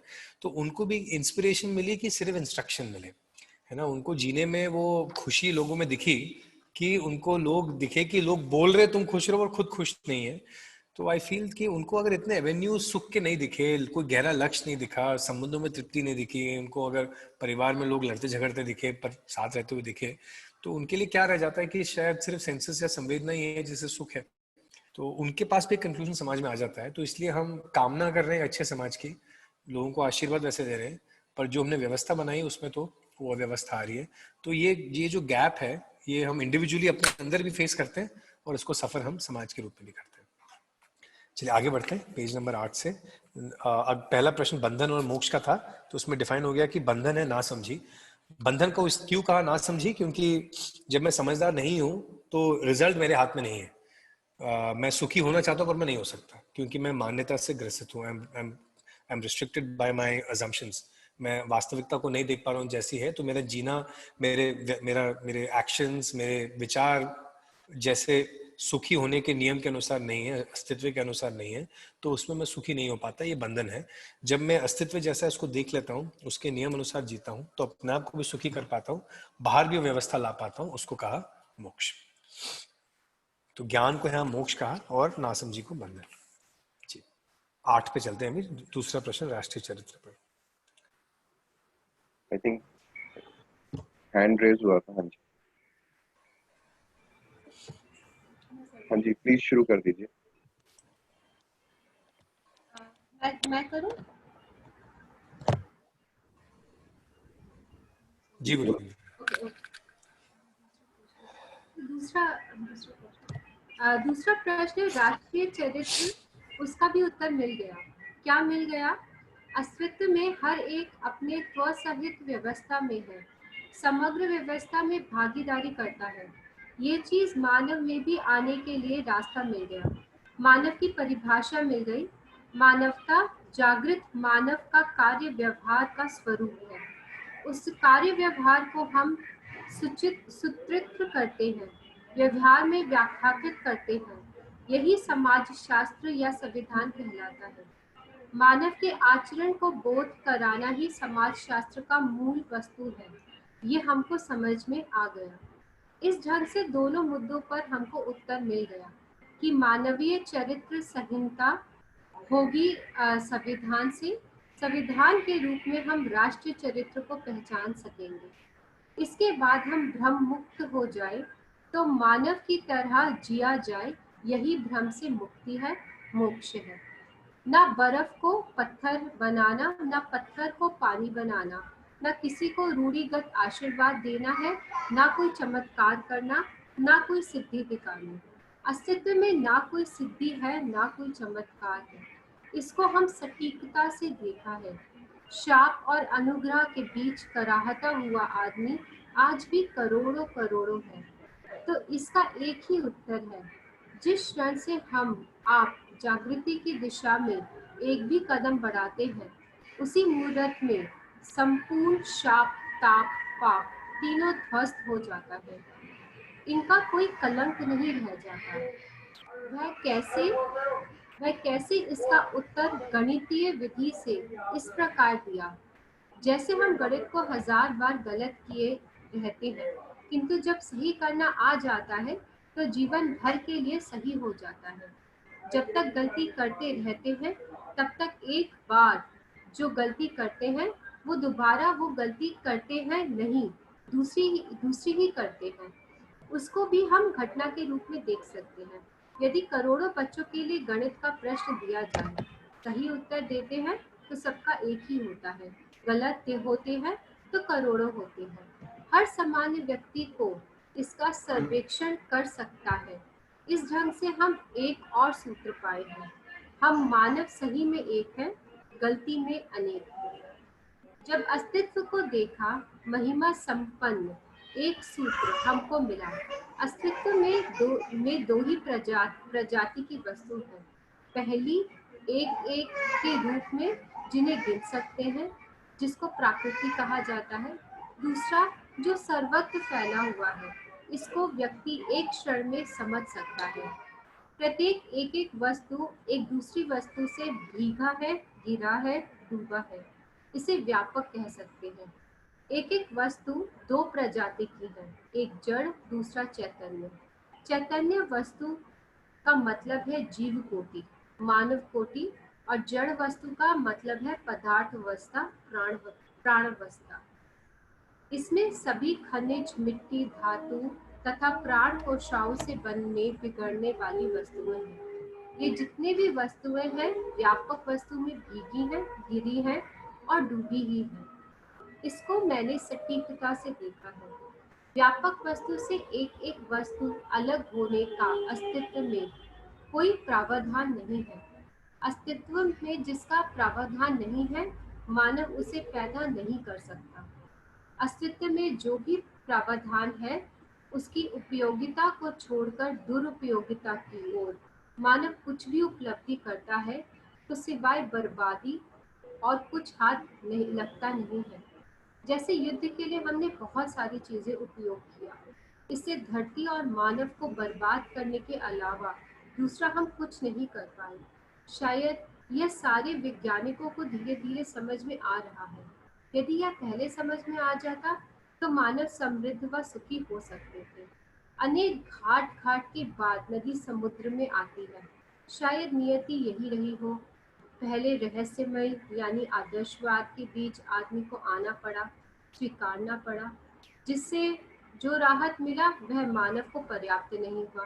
पुनः भौतिकवाद के शिकंजे में आ गए, इससे भी जो राहत मिला वह सुख समृद्धि के अर्थ में पर्याप्त नहीं हुआ।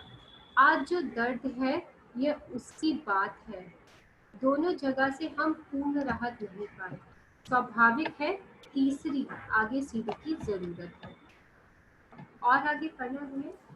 हाँ, रुक सकते हैं एक बार जी।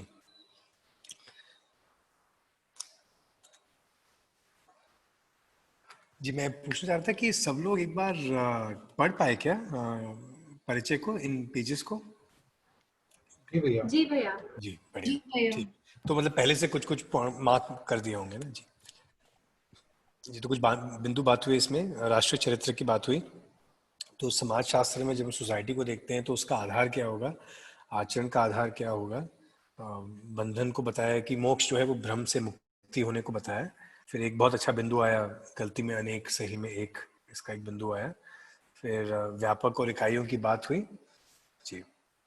और उसके बाद भी जो मानव जाति की यात्रा रही है इस धरती पर, तो पहले आदर्शवाद जिसको जो ट्रेडिशन में हमने देखा, फिर भौतिकवाद जिसको हम मॉडर्निटी या मटेरियल डेवलपमेंट कह सकते हैं। इन दोनों में क्या मानव को कुछ तो अच्छा मिला, पर क्या उसको पूरा मिला, उसकी क्या तृप्ति हुई, वो उस बातचीत पे आते आते फिर अभी यहाँ तक आए जी। तो कुछ क्वेश्चन से क्लैरिफिकेशन होंगे तो बताइए।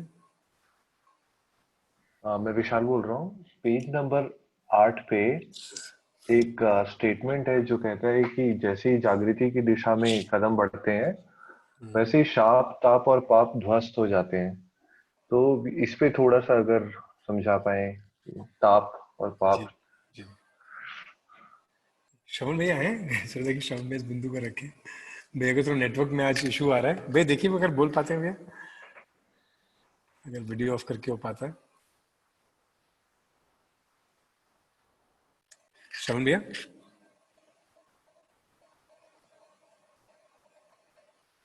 आई थिंक श्रवण भैया हैविंग सम नेटवर्क इश्यूज थी। तो आई थिंक इसका विशाल भैया, इसका जो इसके पहले वाला लाइन में है कि बाबू जी इज कमिंग फ्रॉम इट कि अस्तित्व में जो भी है एक तो नियम के तहत है, तो चमत्कार कुछ नहीं है, कोई सिद्धि नहीं है। What we have to do is नियमों के साथ साथ ही हमको चलते हुए जाना है, और जितना होगा वो अस्तित्व के नियमों के अंदर ही होगा। जो एग्जिस्टेंशियल लॉज हैं उन्हीं के अंदर ही जो करना है हमको करना है। तो ही ऑल्सो उन्होंने कभी सिद्धि और चमत्कार को उन्होंने कभी बहुत ऊंचा दर्जा नहीं दिया। उनको लगा था कि इससे कुछ हद तक हम एंटाइस हो सकते हैं या फिर एक्साइट हो सकते हैं, पर लंबा समय रहता नहीं है। दूसरा फिर उसी को उन्होंने आगे लिया कि अभी जिस क्षण हम जागृति की दिशा में एक कदम आगे बढ़ाते हैं, उसी मुहूर्त में संपूर्ण शाप ताप पाप तीनों ध्वस्त हो जाते हैं। तो इसको जैसे मैं समझाऊं, आई हैव अंडरस्टूड दिस कि यहाँ जागृति की तरफ कदम बढ़ाने को कहा कि जब वास्तविकता की समझ हमें, रियलिटी की समझ हमें स्थिर होना शुरू हो जाती है, जब हमें साक्षात्कार बोध होना शुरू हो जाता है, जब हम जागृति की तरफ एक्चुअली कदम बढ़ाना मतलब ये नहीं कि हमने सिर्फ अध्ययन शुरू किया, जब जागृति हमें बैठना भी शुरू हो जाती है। तो मुझे इतना लगता है कि जो एनवायरनमेंट का प्रभाव, वैसे ही जैसे हम इंटरनली और स्ट्रांग होते हैं, एनवायरनमेंट का प्रभाव अपने आप हम पे कम हो जाता है। तो हम देख भी सकते हैं कि जितना हमारा संस्कार, जितना हमारा वैल्यूज, जितना हमारा समझ का स्तर बढ़ता है, ना समझी कम प्रभावित करती है। तो आई थिंक बाबा जी ये भी कह रहे हैं कि अभी शाप और मतलब भगवान ने कुछ प्रसाद दिया, उसके बीच में दुनिया झूल रही है। पर इतना दिखता है कि जो भी नेगेटिव इफेक्ट हो, वो किसी के इल विल का हो, किसी के किसी के नेगेटिव इन्फ्लुएंस का हो या ये हो, ये हम उसके आगे निकल जाते हैं। Once we are on the path of jagriti, जब समझदार अस्तित्व को जब समझना शुरू कर देते हैं तो हम इसके बियॉन्ड हो जाते हैं। उसके आगे एक ये भी होता है कि लोग दूसरे को शाप देते रहते हैं और उसका भी कितना असर पड़ता है, कितना नहीं पड़ता है। तो मेरे को लगता है कि हम वातावरण के और स्ट्रांग हो जाते हैं तो उसका असर हम पे कम पड़ जाता है।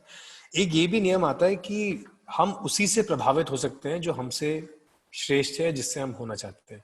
अगर हमारा समझ संस्कार बढ़ जाता है तो अगर कोई तो फिर नेगेटिविटी की जगह हम में बन जाए, इसका स्कोप कम होता है। तो नेगेटिव इन्फ्लुएंसेस भी हम में कम हो जाते हैं।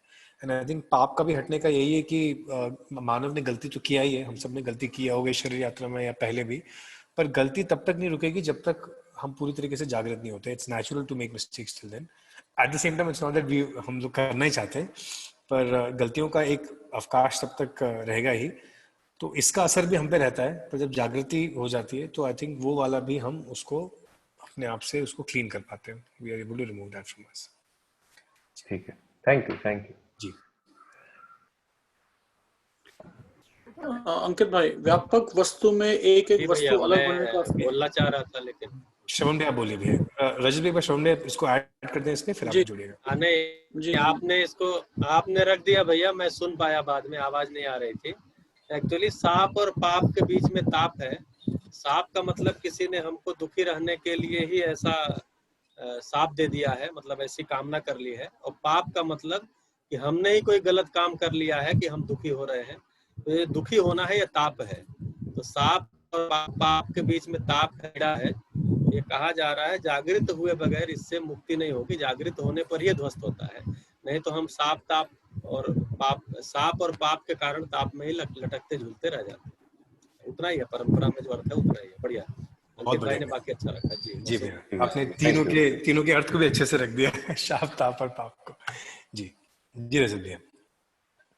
जी, व्यापक वस्तु में एक एक वस्तु अलग होने का अस्तित्व में कोई प्रावधान नहीं है। अस्तित्व में जिसका प्रावधान नहीं है, मानव उसे पैदा नहीं कर सकता। तो इस पर हम मतलब कहाँ पर इंगित हो रहा है ये चीज, जो लास्ट सेंटेंस है, अस्तित्व में जिसका प्रावधान नहीं है, मानव उसे पैदा नहीं कर सकता। जी भैया, तो ये पूरा पैराग्राफ है इज अबाउट जो अस्तित्व कैसा है उसमें है। तो अगर हमने इस बात को संजीव श्रवण ने पहले के सेशंस में रखा है, तो अगर मूल में देखें कि अस्तित्व में हमको दो टाइप की वास्तविकताएं दिखती हैं। एक व्यापक है जो हर जगह फैला हुआ है, और एक इकाइयां हैं। इकाइयों में हमको दो चीज दिखती है। एक दिखती है जो जड़ इकाइयां दिखती हैं, मटेरियल एंटिटीज, और चेतन इकाई, कॉन्शियस एंटिटी, जिसको हम जीवन कह रहे हैं। और पूरी प्रकृति, जड़ और चेतन इकाइयां ये व्यापक में डूबी भीगी घिरी हैं। इसको थोड़ा सा हमने पहले कवर किया है और थोड़ा इसको आगे कवर करेंगे भी कि इसका मतलब क्या है। पर डूबी का मतलब हुआ कि सब डूबी हुई है, व्यापक के बाहर कोई जा नहीं सकता। ये अविभाज्य है, इसको कहा डूबा होना। घिरा होना कि दो इकाइयों के बीच में भी व्यापक है। तो एक संरक्षण, एक प्रोटेक्शन के लेवल पे, एक फॉर्म के लेवल पे व्यापक भी इकाइयों के अराउंड है। व्यापक में सारी इकाइयां हैं और भीगी हुई हैं, व्यापक इकाइयों के थ्रू एंड थ्रू भी है। तो उसको डूबा, भीगा, घिरा, इन तीनों शब्द का यूज किया जाता है। तो इसी में आया। और इन डूबे, भीगे, घिरे होने से ही इकाइयों में नियंत्रण है, इकाइयों में संतुलन है, there is balance, there is the ability, और इकाइयां व्यवस्थित भी हैं, तो हार्मनी की हम हार्मनी अपने अंदर भी चाहते हैं क्योंकि व्यापक हमारे अंदर भी है, हार्मनी बाहर भी चाहते हैं क्योंकि व्यापक में हम डूबे हुए हैं। इसी के आगे जब कहते हैं कि व्यापक वस्तु से एक एक वस्तु अलग होने का अस्तित्व में कोई प्रावधान नहीं है, कि इकाइयां व्यापक के अंदर है, व्यापक जहां तक अस्तित्व है वहां तक व्यापक है। सो देयर इज नोवेयर जहां पे इकाइयां व्यापक के बाहर दिखेंगी, वो व्यापक के अंदर ही होंगी। और उसका प्रावधान नहीं है, मतलब हम इमेजिन कर सकते हैं ऐसी जगह जहां पे व्यापक नहीं है, पर कह रहे इमेजिन करने से उसकी पॉसिबिलिटी नहीं बन जाएगी, क्योंकि जो एग्जिस्टेंशियल लॉ या अस्तित्व के नियमों जिसमें एग्जिस्टेंस का प्रावधान ही नहीं है, उसका प्रोविजन ही नहीं है, उसके बारे में हम लोग कुछ कर नहीं पाएंगे। तो वही है कि अस्तित्व में जिसका प्रावधान नहीं है, मानव उसे पैदा नहीं कर सकता। तो एक कल्पना जा सकती है कि ऐसी जगह होगी जहां इकाई है, व्यापक नहीं है, पर कह रहे उसका प्रावधान ही नहीं है, क्योंकि अस्तित्व जहां जहां है वहां व्यापक है, और सारी व्यापक में ही इकाइयां संपृक्त है। जी पे वो बात आई है इसमें। Thank you. सो इसमें क्वांटिटेटिव और क्वालिटेटिव, आई थिंक उस पर भी हमने चर्चा की थी पहले। तो हम जैसे देख पा रहे हैं, हम तो इंडिविजुअल इकाई देख पा रहे हैं अपने आप को दूसरे से, लेकिन जब हम व्यापक की तो हम ये कह रहे हैं कि हमारा जो सोर्स है वो सब एक है, हम सब एक जगह से ही मतलब बने हैं या निकले हैं, या फिर हम लोगों के बीच में आपस में कनेक्शन है बिकॉज हम लोग व्यापक के अंदर हैं। कनेक्शन है, सोर्स एक नहीं है भैया, सोर्स ऑफ एनर्जी एक है। व्यापक और इकाइयां, ये बात संजीव भैया ने भी कही होगी, आई कैन आस्क संजीव भैया आल्सो टू ऐड हियर, क्योंकि भैया ने शायद व्यापक के तब सेशंस लिए थे सबके साथ, पर ये बात क्लियर है कि व्यापक इकाइयों में नहीं मिलता, इकाइयां व्यापक में नहीं मिलती। इकाइयों का एग्जिस्टेंस अलग है, पर वो व्यापक में ही हुआ है। और at a very core level हम देखें तो हम इकाइयों को एज इकाई एंड व्यापक देख सकते हैं। उसको थोड़ा और टैंजिबल देखेंगे तो हमको प्रकृति दिखती है, जिसमें 4 अवस्थाएं दिखती हैं, तो फिर हमको फिर व्यवस्थाएं सब दिखती हैं। But at the same time ये है कि इकाइयों में जो ऊर्जा है, आपने ऊर्जा की बात कल रेज की थी, उसको थोड़ा हम आगे और एड्रेस करेंगे कि इकाइयों में जो मूल ऊर्जा है वो व्यापक में भीगे होने से है, व्यापक में रहने से है। तो हम लोग we are all energised by because we are submerged in vyapak, हम उससे ऊर्जित हैं। संजीव भैया कुछ जोड़ना चाहेंगे भैया? Think you are also taking some sessions इस दौरान। भैया कर सकते हैं, थोड़ा सा रिफ्रेश कर सकते हैं। आप सबके पास में हमने जब वो स्पेस का या व्यापक का जब पीपीटी चलाया था और 4-5 दिन तक बात हुई थी, तो उसमें शुरू के 1-2 स्लाइड्स में अंकित भाई भी शायद थे, मुझे अच्छे से ध्यान नहीं है, बड़े क्लियरली एक लिखा था, एक स्टेटमेंट आया था कि अस्तित्व में 3 वास्तविकताएं हैं। तो वो 3 वास्तविकताएं क्या है? व्यापक, उसको हमने पहली वास्तविकता के रूप में पहचाना, और व्यापक में जड़ और चैतन्य प्रकृति, है ना। तो व्यापक में जड़ और चैतन्य प्रकृति, तो ये 3 वास्तविकताएं हैं अस्तित्व में। कौन कौन सी? पहली वास्तविकता व्यापक, दूसरी जड़ प्रकृति, और तीसरी चैतन्य प्रकृति। तो वही वाला स्टेटमेंट जो है यहाँ पर दूसरे शब्दों में बाबा जी जो बता रहे हैं कि 2 प्रजाति की वस्तु है। पहली एक एक रूप में जिन्हें गिन सकते हैं, जिसको प्रकृति का, तो ये जड़ प्रकृति और चैतन्य प्रकृति। जड़ प्रकृति को हम एक एक के रूप में गिन ही सकते हैं, जैसे कि मतलब कितने प्लैनेट्स हैं, कितने पेड़ हैं, है ना, कितने पत्थर हैं, ये सारी चीजें जो है ये क्या हो गया, ये जड़ प्रकृति की इकाइयां हैं और इनको एक एक के रूप में गिन सकते हैं। तो पदार्थ अवस्था, प्राण अवस्था और जीव अवस्था और ज्ञान अवस्था के शरीर, ये जो है ये जड़ इकाइयां हैं। और चैतन्य इकाइयां जो है वो पदार्थ अवस्था में नहीं है, प्राण अवस्था में नहीं है, जीव अवस्था और ज्ञान अवस्था में जो जीवन वाला पार्ट है उसको हम चैतन्य इकाई कह रहे हैं। तो अस्तित्व में 3 रियलिटीज है, व्यापक, जड़ प्रकृति और चैतन्य प्रकृति, ठीक है। और जड़ और चैतन्य प्रकृति व्यापक में ही है, ये हमने उस टाइम पे भी बात की थी। ये अपने में थोड़ा सा सोचने का भी मुद्दा है, मतलब आप भी अगर थोड़ा सा ध्यान दिया होगा या आगे भी दें तो बड़ी क्लियरली देख सकते हैं कि वी कैन नॉट इमेजिन कि हम किसी भी रियलिटी को स्पेस से बाहर ले जाएं। मतलब मैं एक पत्थर को इस एग्जिस्टेंस से बाहर ले जाऊं, ऐसा हम नहीं सोच सकते। वो रहेगा एक जगह से दूसरी जगह, फिर भी रहेगा एग्जिस्टेंस में ही। इसी को कह रहे हैं कि सारी वस्तुएं जो है व्यापक वस्तु से एक एक वस्तु अलग होने का अस्तित्व में कोई प्रावधान नहीं। तो जो बातें हमने पहले की थी उस भाषा में थोड़ा सा इस पैराग्राफ को रिलेट किया है। कुछ डाउट हो तो अभी बात कर सकते हैं। थैंक यू भैया। अंकित भैया, मेरा एक सवाल था। आप कभी बोला था कि जब हम गलतियां कर रहे होते हैं और फिर जागृति की ओर बढ़ते हैं, तो गलतियों का मतलब नासमझी है। जी, तो मतलब गलतियां भी 2-3 टाइप की होती हैं। एक तो है कि मुझे पता है मैं गलती कर रहा हूँ, एक तो पता ही नहीं कि गलती कर रहा हूँ, और एक है कि पता है गलती कर रहा हूँ, मैं कंट्रोल भी नहीं कर पा रहा। तो पूरे इस रेंज को यहाँ पे जो मैं समझ पाया कि ये नासमझी का ही कारण है। बिकॉज अगर मुझे कुछ पता है कि गलत है फिर भी हो रहा है, मतलब मेरे अंदर कुछ चीज समझदारी में नहीं बैठी है। There is something still missing in that part. मुझे नहीं पता मैं गलती कर रहा हूँ तो फिर भी मिसिंग है, क्योंकि मैं कुछ चीज को मैं ठीक से देख नहीं पाया हूँ।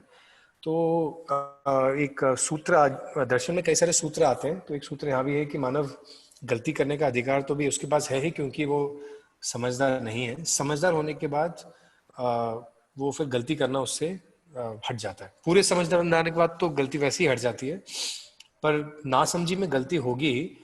पर ये जस्टिफिकेशन नहीं है, ये नियम भी है। तो ये नियम समझ में आता तो ये आता है यार कि अगर हम चाहते हैं गलतियां नहीं हो तो हमको समझ पे काम करना पड़ेगा। अभी हम सिर्फ लोगों के एक्शंस पे काम कर रहे हैं और लग रहा है कि लोगों के एक्शंस ठीक होने से गलतियां कम हो जाएंगी। यहाँ पे कि समझ ठीक होती है तो विचार ठीक होते हैं, विचार ठीक होने से फिर एक्शंस और व्यवहार हमारा ठीक हो जाता है। और पूरी समझ आप बार बार बोल रहे हैं, ये बहुत अटक रहा है। पूरी समझ, आधी समझ, थोड़ी समझ। तो समझ एक्चुअली तो देखेंगे तो अनुभव जो है, जो एग्जिस्टेंस जैसा है उसको पूरा देख लेना। उसको हम क्या होता है कि हम ना समझ को अभी बोलचाल भाषा में भी इस्तेमाल करते हैं कि हाँ इस चीज को समझ गया, इस चीज को नहीं समझा। तो देयर इज वन पॉइंट जिसमें कहा कि नॉलेज जितना है मैंने उसको पूरा मेरे में आ गया है, जैसा एग्जिस्टेंस है उसको मैंने उससे देख लिया, जिसे ज्ञान की स्थिति कह रहे हैं, जिसको कह रहे हैं अनुभव। तो अनुभव के बाद गलतियां हमारी, बिकॉज हमारा ज्ञान पूरा, हम मतलब ज्ञान पूरा हो चुका है, मतलब जितना भी है हम उसको देख चुके हैं, तो फिर गलती की संभावना हमें भी खत्म हो चुकी है। तब तक कुछ कुछ समझ रहे हैं, कुछ कुछ गलतियां भी होंगी। समझ में जैसे आगे बढ़ते हैं गलतियां कम भी होती जाती है। ये भी एक बात देखते हैं जी। तो अभी हम समझ को इंटरमिटेंटली यूज करते हैं। The one point after which समझ is complete and irreversible is अनुभव के लेवल पे। और मुझे एक जो दूसरा पीछे भी बात समझ में आई थी, वो मैं पूछ नहीं पाई थी, वो ऊटपटांग विचार के बारे में था। तो हम ये कहने की कोशिश कर रहे हैं कि जब वो हो जाता है, जब आपको एक समाधान में थप हो जाते हैं, तब वो नहीं होगा, तब आपको नहीं आएंगे विचार ऐसे। हाँ, बाबूजी सेइंग कि जब तक वो समाधान की स्थिति या अनुभव नहीं हो जाता तब तक आप सिर्फ अगर ऊटपटांग विचारों को हटाने की कोशिश करेंगे तो वो नहीं होगा। पर ज्ञान स्थापित होता है तो ऊटपटांग चीजें या जो चीजें हम नहीं चाहते, गलत चीजें, वो अपने आप हट जाती हैं, उनकी जगह नहीं रहती। ओके, थैंक यू जी। अंकित जी। जी ब्रिज, हाँ जी। सॉरी, कल का सेशन मेरा मिस हो गया, मैं ट्रैवल पे था, लंदन के लिए, आउट ऑफ लंदन था। मैं एक चीज जानना चाह रहा था कि समाधिस्थ वाली जो बात बाबा जी ने बोली है कि जब तक समाधिस्थ नहीं हो जाते तब तक ये ऊट पटांग आता है, ठीक है। तो इस चेतना का अनुभव कब होगा कि समाधिस्थ हो चुके हैं? मतलब ये कैसे पता पड़ेगा हमको कि हम समाधिस्थ हो चुके हैं? जी। मतलब किस चीज से हम वैलिडेट करेंगे कि ये ऊट पटांग नहीं है और इस अवस्था को हम क्योंकि वो भी एक विचार है, इस चीज का भी दिमाग में आना ये भी एक विचार है कि हम समाधिस्थ हो चुके हैं। तो ये निर्णय कैसे हो पाएगा कि ये ऊट पटांग नहीं है और हम समाधिस्थ हैं? जी, श्रवण भैया आप रखना चाहेंगे कुछ? अगर भैया रखेंगे तो अच्छा रहेगा, देखते हैं भैया का नेटवर्क कैसा है। हाँ, पहला तो उत्तर उसी में है कि जब ऊट पटांग न आए तो समझिए समाधिस्थ है। नहीं, दूसरा ये है भैया कि दूसरा ये है कि जो समाधि क्रिया है उसमें जब हम लोगों ने पतंजलि योग सूत्र को हमने पढ़ा और सारी चीजें थी, बाबा जी से पूछे तो समाधि की स्थिति क्या होती है। आप जैसे हमने लिखा हुआ वर्णन पढ़ रहे हैं, आप स्वतः बताइए आपको इतनी बार समाधि हुआ। तो उन्होंने कहा समाधि की स्थिति का मतलब ये हुआ कि इच्छा विचार आशा चुप हो गई, मतलब चित्रण में कुछ है ही नहीं है, गायब हो गया, जैसे कोरी स्लेट होती है। उन्होंने कहा जैसे बोर्ड है और उस पर लिखा हुआ सब कुछ मिट गया, कुछ भी नहीं है, तो अब विचार कहाँ से आएगा? तो बोले विचारी बोले मैं जाके कि अगर जो है ब्रह्म शाश्वत है, जो है वो मिथ्या कैसे है, इस तरह से 2-3 प्रश्न जो उनके थे। बोले समाधि की स्थिति में क्या होता था, जैसे स्लेट से सब कुछ मिट, मेरा प्रश्न भी मिट जाता था, अब पता ही नहीं चलता था क्या करना है। तो फिर जब समाधि से मैं वापस आया तो फिर मेरे प्रश्न वैसे के वैसे बने हुए हैं। तो समाधि की स्थिति का उन्होंने यहाँ वही वर्णन किया है कि जब तक वो स्थिति नहीं आती, इसलिए समाधि का भी अभ्यास है। समाधि की स्थिति इसीलिए है जिससे कि आप संयम कर पाए, नहीं तो आप तो मतलब ऊट पटांग वाली चीजें जो है, अमानवीयता वाली चीजें, उनमें जैसे जो 4.5 क्रिया वाली चीजें हैं, वो सारी चीजें चलती रहने की स्थिति अगर बनी हुई है तो संयम क्रिया होगी नहीं। तो संयम क्रिया के लिए जो अर्हता है वो समाधि है। इसलिए बोला कि समाधि का मतलब यह है कि ऊट पटांग विचार खत्म हो गए।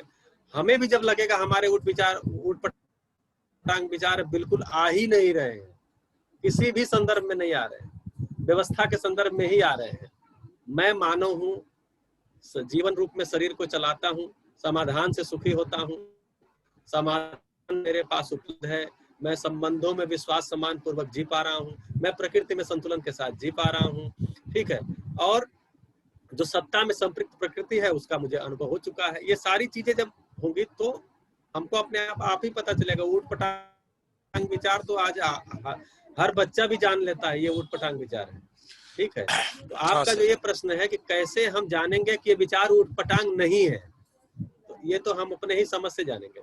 नहीं सर, हाँ वो बात ठीक है। तो मैं कुछ कहना चाह रहा, कुछ ऐड करना चाहूंगा यहाँ पर। जो समाधि को लेके जो मेरी अब तक की समझ थी, समाधि का मतलब है कि शून्य में चला जाना, दिमाग का शून्य में चला जाना, जहां पर ना पॉजिटिव नेगेटिव कुछ विचार ही ना आए, ऐसा कुछ मेरी समझ थी। दूसरा मैं जानना चाह रहा था कि बाबा जी ने फिजिकली फॉर्म में समाधि के लिए क्या ध्यान मुद्रा का, ध्यान योग का यूज किया था, जैसे कि ऋषि वगैरह आंख बंद करके किसी एकांत जगह बैठते हैं, या फिर इस समाधि को हम कहीं भी किसी भी फॉर्म में कहीं भी कर सकते हैं?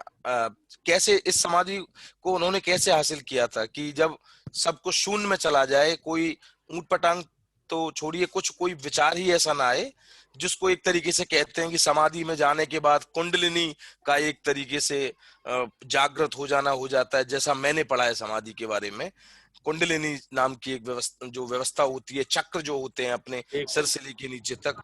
तो मैं वो थोड़ा जानना चाह रहा था कि बाबा जी किस तरीके की समाधि में गए थे। देखिए, बाबा जी बोलते ना पता था, वहां से शुरू किया। तो बाबा जी के परिवार में उनके माता जी ने उनको श्री विद्या उपासना पद्धति जो थी वो उनको बचपन से अभ्यास कराया था।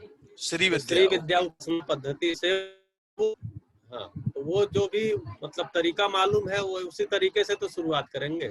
उनको वो तरीका मालूम था, तो उसमें शुरू में बहुत सारे, मैं पहले भी बात किया था, बहुत सारे कर्मकांड थे। हर चीजों को चढ़ाना और उसको अच्छा चलाना, फूल चढ़ाना, सारी चीजें करना, फिर न्यास क्रिया होती थी, अलग अलग अंगों पे देवी देवताओं का ध्यान करना, ये सब क्रिया उन्होंने किया। धीरे धीरे वो बताते हैं आगे जाते जाते जैसे जैसे मैं, इसमें बहुत साल लगे ना, 15 साल 12 साल, बोले जैसे जैसे मेरा साधना परिपक्व होती गई, कर्म कांड छूटते गए और मैं ध्यान की स्थिति में गया, तो ध्यान वाली गई, कर्म कांड छूटते गए। एक समय ऐसी स्थिति आई कि केवल और केवल ध्यान क्रिया रह गई, कर्मकांड जैसे बैठता था ध्यान ही शुरू हो जाता था। तो उसमें उनको जो स्थिति आई जिसमें आशा विचार इच्छा चुप हो गई, उसको उन्होंने माना कि ये समाधि की स्थिति है, क्योंकि अब मेरी कोई आशा नहीं है, मेरा कोई विचार नहीं है, मैं हूँ, केवल इसका ध्यान है, शरीर रूप में कोई ध्यान नहीं है, अस्तित्व है इसका भी ध्यान है, शरीर का कोई ध्यान नहीं। तो बोले ऐसी स्थिति को मैंने समझा कि ये समाधि है। लेकिन चूंकि उपलब्धि नहीं हुई, प्रश्नों को उत्तर नहीं मिले, तब उन्होंने पातंजल योग सूत्र को पढ़ा, उसमें जब विभूति पाद को पढ़ा, संयम क्रिया को पढ़ा, तब उन्होंने फिर संयम क्रिया को जब किया तो उनके प्रश्नों के उत्तर, और आकाश में किया, इसकी चर्चा हमने किया था, शायद उस समय आप रहे होंगे, तो वो सारा रूप गुण स्वभाव धर्म स्पष्ट होने लगा एक एक करके जी। तो ये कर सकते हैं, पतंजलि योग सूत्र के अनुसार भी आप कर सकते हैं। ठीक है सर, थैंक यू। पतंजलि भी कर सकते हैं अगर करने की इच्छा है, कोई दिक्कत नहीं। थैंक यू जी। मैं इसमें एक बात इसमें जोड़नी थी कि ये क्लियर हो जाए कि बाबा जी इस प्रक्रिया को प्रस्ताव अभी नहीं कर रहे हैं। बाबा जी अध्ययन प्रक्रिया को प्रस्ताव कर रहे हैं और कह रहे हैं कि जो स्थितियां हैं ऑफ इच्छा विचार आशा का एक होना, उसका अलाइनमेंट होना, जीवन में वो शुद्धता आ जाना या चित्त शुद्धि होना या जीवन में इच्छा बन जाना ज्ञान के लिए, तो कह रहे हैं अध्ययन प्रक्रिया से हो सकती है। तो इसमें अभी कोई मेडिटेशन की प्रैक्टिस या प्रक्रिया, जैसे ब्रिज भी आप पूछ रहे थे, बाबा जी ने भी अध्ययन प्रक्रिया को ही सजेस्ट इसमें भी। हाँ सर, वो क्लियर है, वो मेरे को क्लियर है। मैं समाधि को समझना चाह रहा था कि हम अध्ययन, यहाँ अध्ययन प्रक्रिया का ही इम्प्लीमेंटेशन है नॉर्मल जीवन में विदाउट एनी समाधि। ठीक है, क्लियर है, थैंक यू। ठीक है जी। तो भी 3:50 हो चुके हैं, 10 मिनट और हैं। इसलिए भी इसका क्योंकि संपूर्ण दुनिया में शिक्षा संस्कार कार्यक्रम चलता है और एक दिन में हमें लगता है 300 करोड़ 250 करोड़ बच्चे जो है किसी न किसी इंस्टीट्यूट में बैठ करके शिक्षण कार्य को संपन्न करते हैं। उनको लगभग 50 करोड़ टीचर पढ़ाते होंगे, मतलब आंकड़ा मिल ही सकता है। तो ये जो है फिजिबल है, मतलब हो सकता है। साधना विधि सभी 700 करोड़ लोगों के लिए, तो कुछ लोग अनुसंधान करेंगे, जैसे मोबाइल का अनुसंधान कुछ लोगों ने किया, ठीक है, लेकिन अब मोबाइल को समझने के लिए लोग आसानी से समझ जाते हैं। शुरू में जब मोबाइल को समझना था, टेक्नोलॉजी समझनी थी, तो कुछ लोगों ने मतलब पीढ़ियां लगी बहुत सारी, लेकिन अब उस मोबाइल को समझना हो, उसकी टेक्नोलॉजी को भी समझना हो, तब आसान हो गया है। और अब हम उसको क्लासरूम में बता भी सकते हैं, बहुत सारे लोगों को उसको समझाने का प्रस्ताव कर सकते हैं। तो इसीलिए बाबा जी जो प्रस्ताव करते हैं कि अध्ययन ये सबके लिए हो सकती है। बढ़िया भैया। ओके सर, थैंक यू जी भैया। 3:50 हो चुके हैं। संजीव भैया क्या सुझाव दिए? देखें भैया, 9 पेज हुए वैसे तो इस हिसाब से तो स्लो चल रहा है, लेकिन डिस्कशन भी होना चाहिए। तो और डिस्कशन है तो ठीक है, नहीं तो 2 पैराग्राफ्स करना चाहें तो कर भी सकते हैं। ठीक है भैया, लास्ट में भी 1-2 लोगों की शेयरिंग भी अच्छी रहेगी अगर हो पाता है तो। ठीक है, फिर अगर 5-10 मिनट ऊपर चले जाते हैं तो भी कोई प्रॉब्लम होनी नहीं चाहिए। ठीक है, फिर थोड़ा और पढ़ लेते हैं फिर जी। Divya, anyone who raised hands to read आगे? हाँ जी, संध्या दीदी ने शायद हैंड रेज किया था पहले।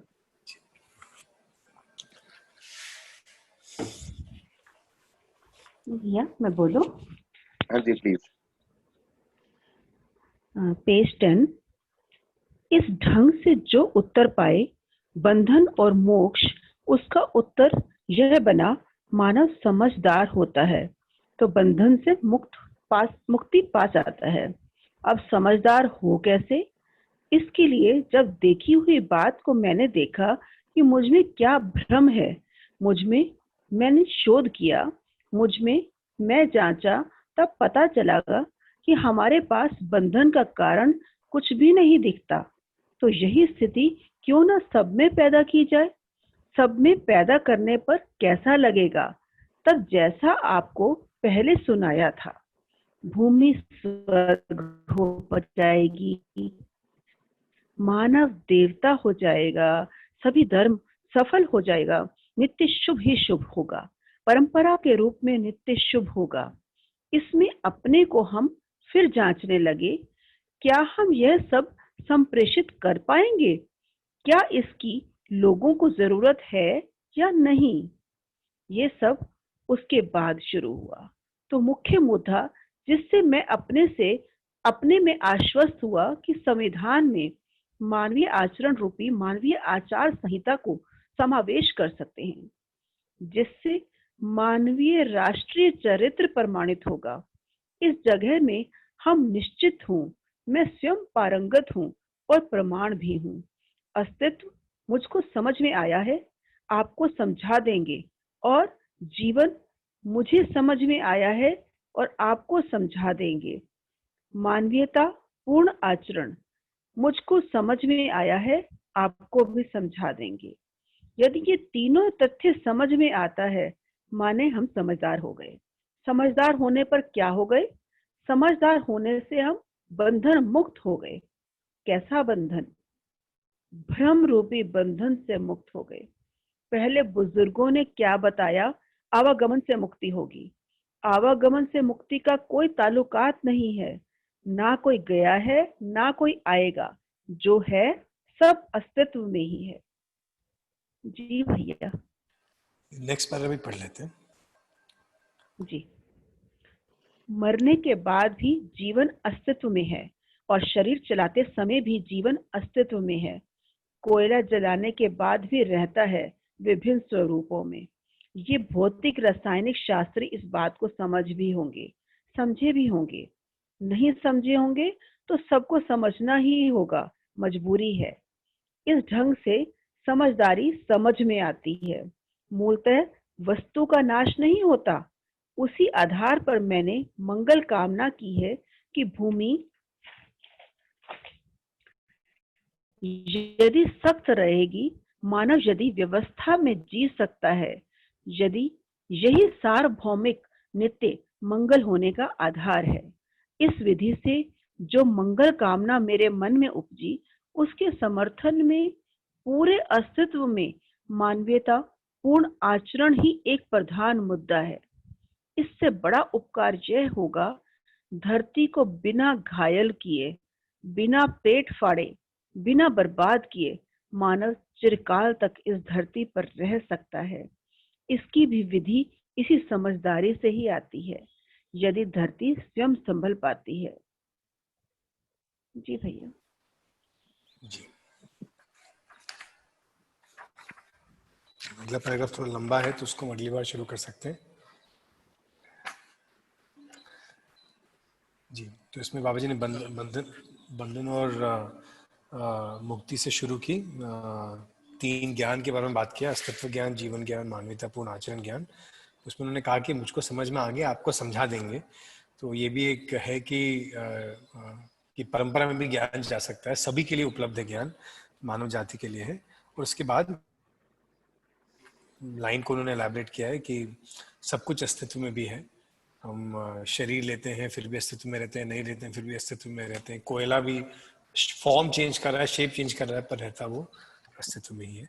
और धरती को बिना फाड़े, बिना उसको काटे, बिना उसमें एक्सप्लोजन हुए हम ठीक से रह पाते हैं। तो ये धरती की व्यवस्था को बनाए रखना होगा।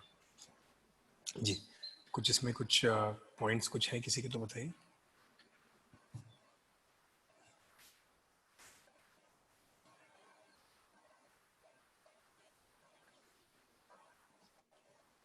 अगर हम धरती के नेचुरल रिसोर्सेज को यूटिलाइज नहीं करेंगे तो जो भी संसाधन हमने जुटाए हैं उनसे हम विमुख नहीं हो जाएंगे।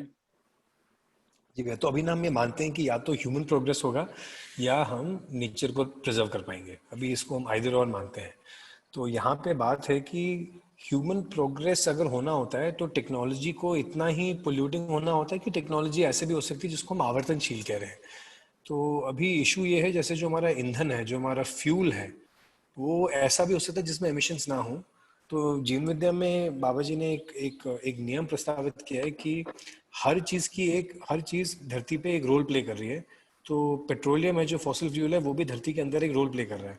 उसको जब हम निकालते हैं वहां से, उसमें ऑलरेडी उसने बहुत गर्मी को, बहुत हीट को पचा के रखा हुआ है।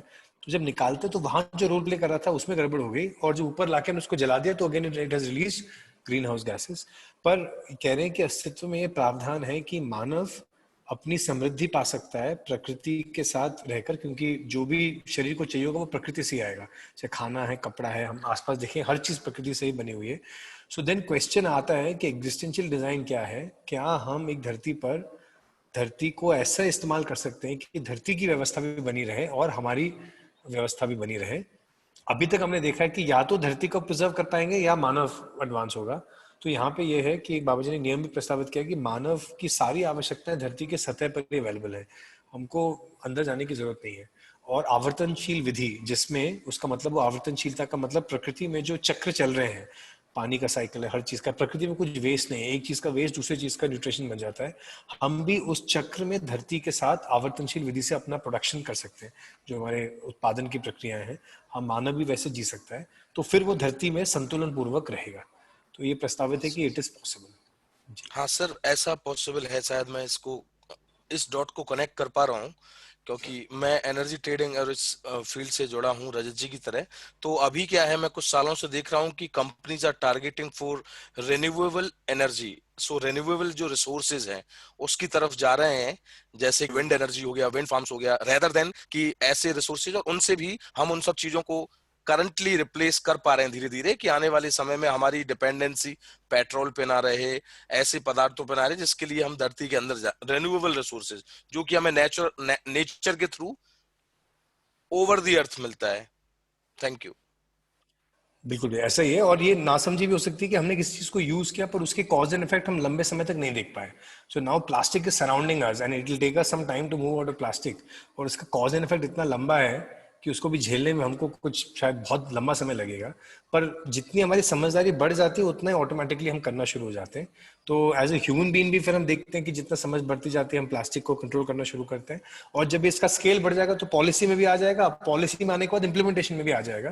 पर हाँ, पर वही होगा कि जो यहाँ पे बात आती है कि जो विज्ञान है, साइंस है, that has to be driven by Vivek. Vivek is the understanding of what is the human goal, and Vivek has to be determined by ज्ञान, knowledge of existence. तो बिना विजडम के, बिना क्यों मानव जी रहा है, बिना प्रकृति की समझ के अगर हम सिर्फ विज्ञान करते हैं तो फिर हम सिर्फ ह्यूमंस को ही सर्व किए हैं, बाकी सबको डिस्ट्रॉय किए हैं। पर पूरी अवस्था देख के अपना रोल को कैसे मेंटेन करना देखते हैं तो फिर हम सबके साथ संतुलन पूर्वक रह पाते हैं। जी, अभी शायद साइंटिस्ट और वर्ल्ड को इतना तो आभास हो गया है अब तक रहते हुए कि हाँ, कि हमें सोलर एनर्जी की तरफ टारगेट करना चाहिए, विंड एनर्जी पे करना चाहिए, वाटर रिसोर्सेज पे करना चाहिए, जिससे कि ना उन्हें कोई क्षति पहुंचे और हमारे कार्य जितने हैं वो समाधान उनका निकल आए। जी, जी, आई थिंक जी, दैट्स कोरिलेटेड और इंटीग्रेटेड समवेयर। ठीक है। कोई और बिंदु किसी का अभी तक जो पढ़े हम लोग डेट पे? एनी अदर क्वेश्चन या क्वेरी या कोई पॉइंट? अंकित भाई, पेज 11 का जो पहला सेंटेंस है, इसमें कुछ मिसप्रिंट है या मैं समझने में मिस्टेक हो रही है? भूमि यदि सख्त होगी, ये तो सख्त होना चाहिए या स्वस्थ होगी, क्या लगता है? श्रवण, आपको ध्यान में है? देखिए सख्त ही है। मैं सख्त को मान रहा था कि न्यूक्लियर एक्सप्लोजन से फट ना गई हो। श्रवण, सख्त ठीक है यहाँ पे? श्रवण शायद भी है नहीं भैया, इसको चेक कर लेते हैं एक बार। हूँ मैं, हाँ, मैं देख रहा हूँ जी। मुझे पढ़ के लगा कि शायद बाबा जी स्वस्थ कहना चाह रहे हैं, टाइपिंग में सख्त हो गया है या एक्चुअल में सख्त ही कह रहे हैं? इसको मैं चेक कर लेता हूँ एक बार। आशय तो स्वस्थ भी होगा, आई थिंक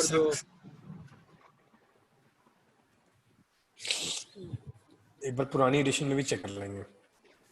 नहीं, सख्त का एक्चुअली भूमि स्वस्थ नहीं होती है, भूमि सख्त होगी। सख्त का मतलब ये है कि कहीं ये जिस तरह से हम लोग मेटल को जिस ढंग से निकाल रहे हैं उस ढंग से अगर ऐसे निकालते रहे तो जो वो है एक जमीन को बिखर जाना है ब्रह्मांड में, शायद कहा जा रहा है सख्त ही कहा जा रहा है भूमि को, स्वस्थ नहीं। सख्त मतलब सॉलिड के रेफरेंस। जी भैया, नीचे भी लिखा है बिना बुक लेके बैठा हूँ, नीचे लिखा है बिना पेट फाड़े, बिना बर्बाद किए, तो उससे क्लियर है कि वो सख्ती है। और बाद में जो है वो उसका जो है, मैं पुरानी बुक लेके बैठा हूँ, इसमें भी सख्ती है। संजय जी ने ध्यान दिलाया वही है कि पेज 11 में फिर नीचे वाले पैराग्राफ में जो एक्सप्लेन किया है। ठीक, कोई और?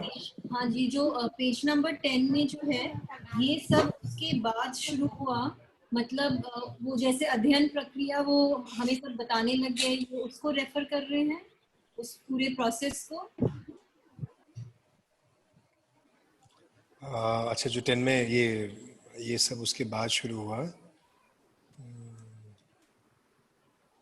ये है कि मानवीय संविधान में मानवीय आचरण, मतलब मैं अपने में आश्वस्त हुआ कि संविधान में मानवीय आचरण रूपी मानवीय आचार संहिता को समावेश कर सकते हैं, जिससे मानवीय राष्ट्रीय चरित्र प्रमाणित होगा। इस जगह मैं हम निश्चित हूँ, मैं स्वयं पारंगत हूँ, प्रमाणित भी हूँ। ऐसा लगा था साधना काल में, ठीक है, परंतु वो संभव नहीं हो पाया। तो इन्होंने कहा कि अस्तित्व मुझे समझ में आया है, जीवन मुझे समझ में आ गया है, आपको समझा देंगे, मानवीयता पुराचरण। एक्चुअली यही 3 को ज्ञान बोला गया है, अस्तित्व ज्ञान, जीवन ज्ञान, मानवीयता पुराचरण ज्ञान। तो ये तीनों होने पर हम समझदार हो जाते हैं। समझदार होते हैं तो मतलब जो भी संविधान होगा, किसी देश का होगा या धरती का होगा, तो उसमें मानव का आचरण रूपी कोई मानवीय आचार संहिता होगी, या भारत की आचार संहिता अलग, पाकिस्तान के अलग, अमेरिका के अलग। या अगर मानव को एक रूप में हम देखते हैं तो कोई मानव आचार, मानव रूपी जो एक इकाई है उसकी कोई आचरण संहिता होगी। इसको हम संविधान पारित कर सकते हैं, ऐसा बाबा जी का प्रस्ताव है, क्योंकि इससे क्या होगा, मानवीय राष्ट्रीय चरित्र प्रमाणित होगा। तो एक चीज और है, यहाँ दर्शन जो है धरती को कहा गया है, तो पूरी धरती के लिए बात कही गई है कि मानवीय राष्ट्रीय चरित्र प्रमाणित होगा। तो मानवीय राष्ट्रीय चरित्र प्रमाणित किस रूप में होगा, तो स्वयं के स्तर पर, परिवार के स्तर पर, समाज के स्तर पर, प्रकृति के स्तर पर जो हमारा जीने का स्वरूप से प्रमाणित होगा। तो स्वयं में तनाव मुक्त, परिवार में कलेश मुक्त, समाज में भय मुक्त और धरती प्रकृति संतुलन युक्त। तो ये होने से ही ये प्रमाणित होगा, ऐसा कहा जा रहा है।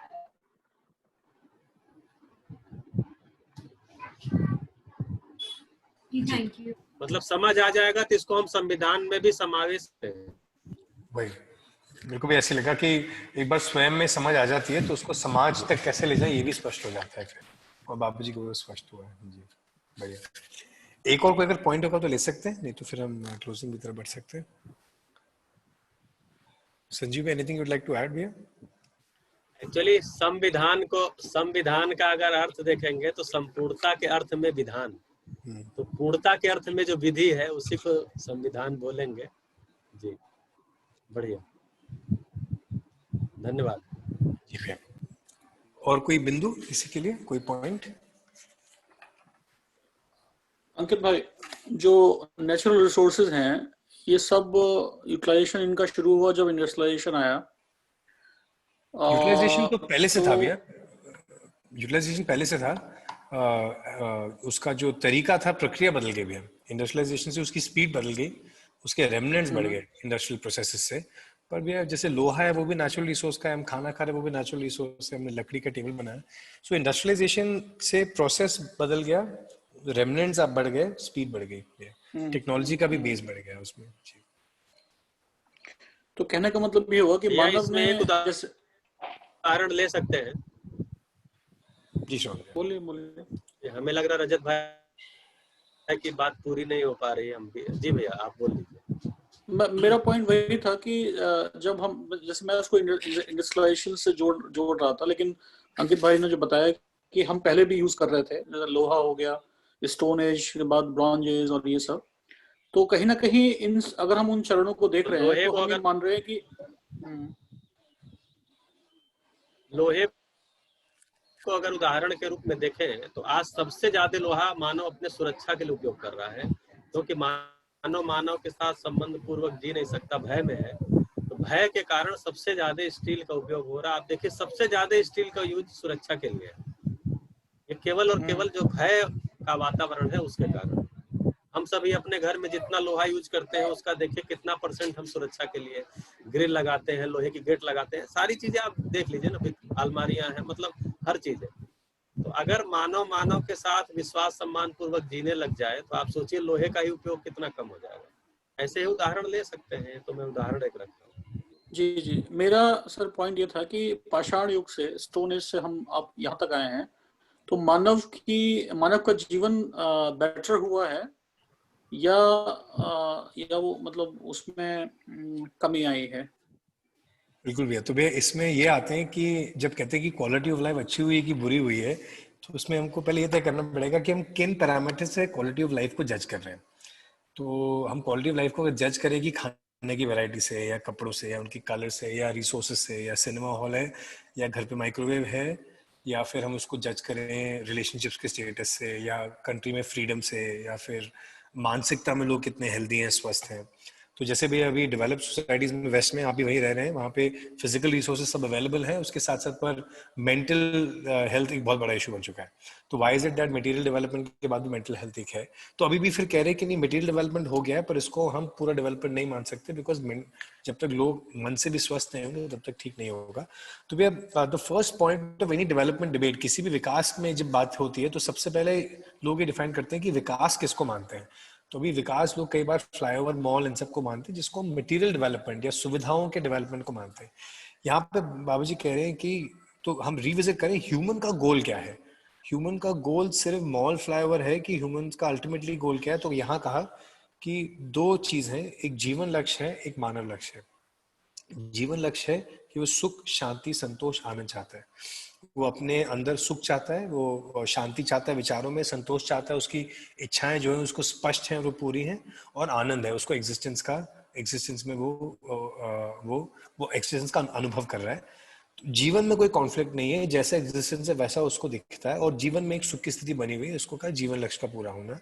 और साथ साथ मानव लक्ष्य के लेवल पे वो समाधान चाहता है अपने अंदर, परिवार में समृद्धि चाहता है, समाज में अभयता चाहता है, और अस्तित्व में सहअस्तित्व चाहता है प्रकृति के साथ। तो जो जीवन लक्ष्य, मानव लक्ष्य समाधान, समृद्धि, अभय, सहअस्तित्व, which is resolution, prosperity, fearlessness समाज में, और कोएग्जिस्टेंस। तो ये बाबा जी ने इसको किया। तो उन्होंने कहा कि ज्ञान में जो उनको स्पष्ट हुआ कि मानव का लक्ष्य क्या है, फिर लक्ष्य स्पष्ट होता है तो देन वी कैन डिसाइड कि हम फिर ये एवेल्युएट या मूल्यांकन कर सकते हैं कि हम वहां पहुंचे कि नहीं पहुंचे। तो अभी हम देख सकते हैं सुख, शांति, संतोष, आनंद में, समाधान, समृद्धि, अभय, सहअस्तित्व में। तो जब हमने मटेरियल डेवलपमेंट हमने किया तो इसमें प्रकृति और डैमेज हुई कि कम डैमेज हुई, इसमें रिलेशनशिप्स और अच्छे हुए कि कम अच्छे हुए, मानव शांति की तरफ और पहुंचा कि नहीं पहुंचा। ये हम खुद वैल्यूएट कर सकते हैं। तो core point is we decide the objective, what is the objective on what parameter. तो वे इसमें तो अभी लगता है कि मुझे भी जीवन के पहले लगता था कि या तो हम जिए आदि मानव की तरह जंगलों में, या हम जिए बिल्कुल एक वेस्टर्न सोसाइटी की तरह। अब मुझे लगता है कि ये आइदर और भी ठीक नहीं है। मानव अपनी जो शोन भैया ने एक अच्छा ध्यान दिलाया, हमारी आवश्यकताएं में भी कंफ्यूज इतनी ज्यादा है, तो अभी हमारी नीड ऑफ रिसोर्सेज भी बहुत अलग लग रही है। Corona has made people realise कि उनके पास जितने कपड़े हैं उनमें से बहुत कम उनको एक्चुअली चाहिए होते हैं। लोग जब घर पे रहे, संबंधों पे ध्यान गया है, और उनको ये भी दिखता है कि जहाँ संबंधों में हम कंफर्टेबल होता है, रिसोर्सेज की नीड, मटेरियल का दिखावा अपने आप ही थोड़ा सा और कम हो जाता है। तो यहाँ पे है कि फंडामेंटली मानव मूल्यों से सुखी होता है। 30 प्रकार के मूल्य जिसकी हमने बात की और भी आगे करेंगे, और ये जीवन लक्ष्य, मानव लक्ष्य पाने से सुखी होता है। और प्रकृति के साथ, प्रकृति को समझ के, उसके नियमों को समझ के मानव अपनी आवश्यकता को भी पूरी कर सकता है, और प्रकृति को भी वो संरक्षण उसका कर सकता है। तो ये संभावना है, अगर समझदार है, अगर हम नियम समझते हैं तो ये संभावना है। नहीं समझते हैं तो प्रकृति का भी हम शोषण करते हैं, और अपने आप को भी हम सुखी नहीं कर पाते। So Babaji has brought it all back to how do we fundamentally see the world। हमको अपना लक्ष्य क्लियर है कि नहीं है, हमको गोल क्लियर है कि नहीं है, कहाँ पहुंचना है, उसके आधार पे मानव जाति कहाँ पहुंची है उसका फिर हम मूल्यांकन कर सकते हैं। So that's why then अभी पहले लोग डेवलपमेंट कहते थे, अभी बदल गया, अभी लोग मटेरियल डेवलपमेंट कहते हैं। मतलब मानव को अभी समझ में आना शुरू हो गया है कि ये मटेरियल डेवलपमेंट हुआ है। ह्यूमन डेवलपमेंट बोलेंगे तो हम कह नहीं सकते कि जो मर्सिडीज में घूम रहा है वो समझदार है, वो हो भी सकता है, वो नहीं भी हो सकता। सो लक्ष्य और पैरामीटर्स के आधार पे मूल्यांकन आगे बढ़ सकता है। तो भी मेन बात दृष्टि की है जिसके लिए बात कर रहे हैं। ठीक है, मुझे लगा आज ऑलमोस्ट क्वेश्चन आ रहा है शायद शिल्पा जी। अच्छा ठीक है, सब ठीक है, थोड़ा और रुकने में, या फिर अगर ये if everyone's okay we will just spend few more minutes and then we will close. I hope people are not वो कंपेल ना हो जाए। फाइन ये क्वेश्चन ले लेते हैं अगर सब ठीक है। हम लोग तो ठीक है, हम लोग को तो अच्छा ही लगता है ये बात करना जी। एक मेरा क्वेश्चन था, आपने कहा जीवन या इसमें एक बात जोड़ना चाहेंगे। सॉरी शिल्पा जी, शाउन जोड़ लें फिर आप पूछेगा एक बार जी।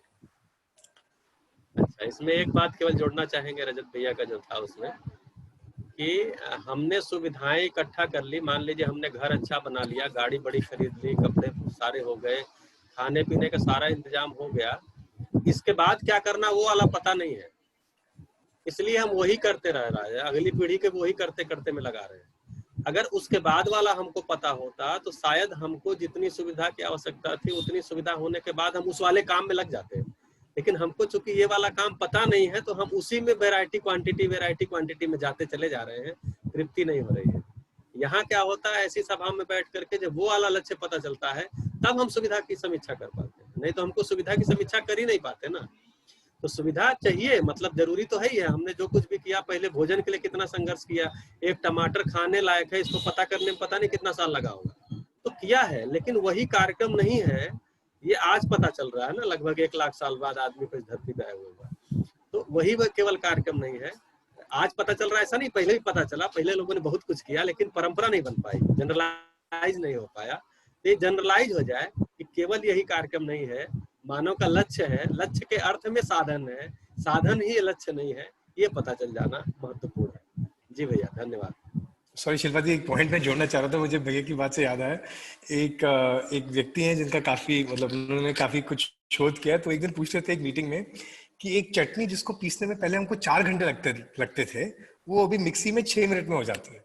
तो उन्होंने पूछा हमने बचाए 3.5 घंटे, क्वेश्चन ये है कि 3.5 घंटे जो हमने बचाया उसका हमने क्या किया? तो अभी ये है कि जिस स्पीड से हम लोग चीजों को हमने कर लिया, so we should be actually having more time, जो श्रवण भैया कह रहे हैं, पर हम लोग और बिजी हो गए।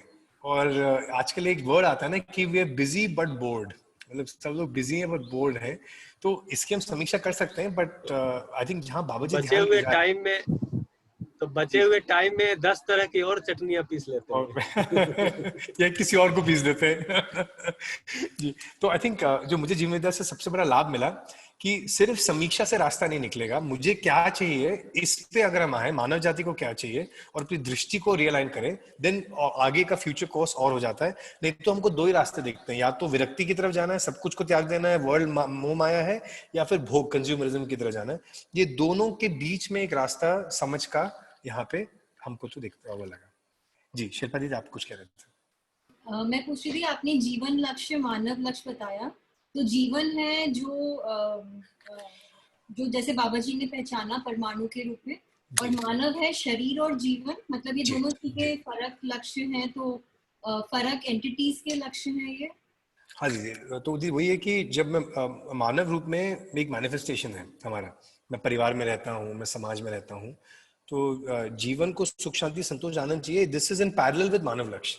तो इसको जब हम मानव की तरह देखते हैं तो समाधान समृद्धि अभय सहस्तित्व दिखता है।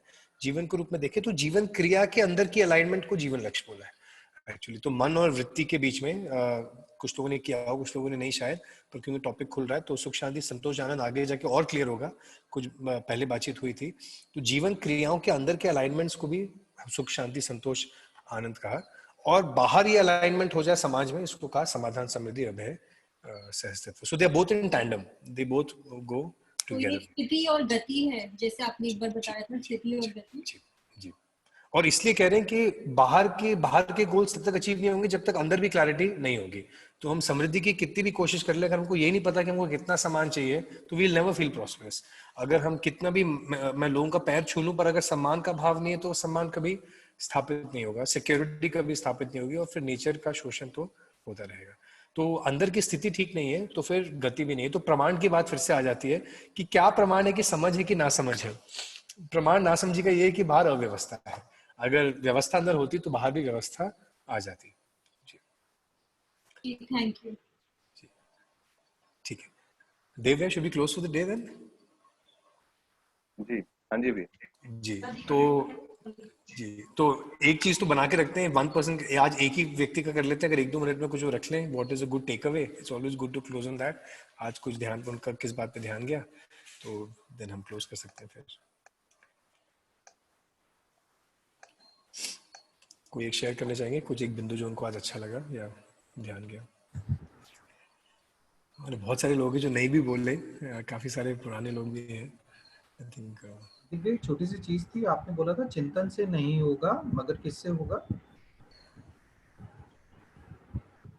अभी जो आप बात कर रहे थे, फिर चिंतन से नहीं होगा, मुझे याद नहीं आ रहा मैंने बोला था। एक्चुअली वो मिस कर गया।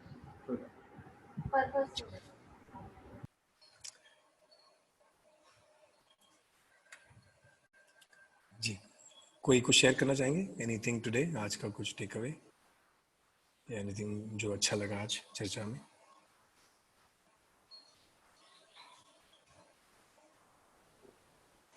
आई थिंक ये पूरा प्रोसेस जो बाबा जी ने शुरू करा, जो हम पढ़ रहे हैं अब, वो पूरा का पूरा बहुत फैसिनेटिंग है कि कैसे ये शुरू हुआ अनुसंधान और कैसे उन्होंने चीज़ों को पहचाना अस्तित्व में। तो ये पूरी चीज़ मतलब जीवन एक परमाणु को देखना, फिर जो आज की हमने चर्चा करी, तो एवरीथिंग इज एक्सट्रीमली इंटरेस्टिंग। मैं विशाल सिर्फ ये शेयर करना चाहूंगा कि कल का सेशन मिस किया था लेकिन वीडियो देखा था, तो जिस तरह बाबा जी ने सब कुछ रखा और समझा, मतलब बहुत सारी चीजें हमने भी एक्सपीरियंस करी है, लाइक कि बड़ों का ये बोलना कि तुमको समझ में नहीं आ रहा है, नहीं ऐसे नहीं समझोगे, जब जवाब नहीं होता है तो बातों को घुमा देना, बट वो वहीं पे रह गया, मतलब हमने छोड़ दिया या फिर हम इधर घूमते ही रह गए। बट समहाउ जब ये देख रहा हूँ किस तरह फ्लो हो रहा है, बाबा जी ने कैसे सब चीजों को समझा और आगे बढ़े और हम लोगों के लिए एक मार्गदर्शन दिया, तो ये चीज बहुत फैसिनेटिंग लग रही है और बहुत हेल्प हो रहा है इस चीज को इस तरह स्टेप बाय स्टेप समझने से। वेरी नाइस, थैंक यू विशाल भैया, थैंक यू शिल्पा दीदी। संजीव भैया, आज संजीव भैया पॉइंटेड आउट कि थोड़ा हमारा स्पीड स्लो था, but I think it's good, I think it's more important कि एक मोमेंटम बिल्डअप हो जाए ग्रुप का। इसका स्पीड, हर ग्रुप का भी स्पीड थोड़ा अलग रहेगा। I think we can design our own speed also. Sanjeev भैया, एनीथिंग भैया, हाउ बढ़िया हो गया। मतलब फर्स्ट वीक के 2 डेज जो थे हमने सैटरडे संडे निकाले, मैं अपनी तरफ से देख रहा था तो मुझे ऐसा लगा कि जैसे ना 2-3 आज शब्द आए, बाबा जी ने बार बार भ्रम और इसकी नासमझी की बात की, और फिर साथ में अंकित भाई ने जैसे एक ध्यान दिलाया कि मानव सुख धर्मी है ना। तो 2 शब्द है हमारी परंपरा में, सुख और सुविधा। तो ये सुख और सुविधा की स्पष्टता ना होना, ये एक सबसे बड़ा भ्रम है।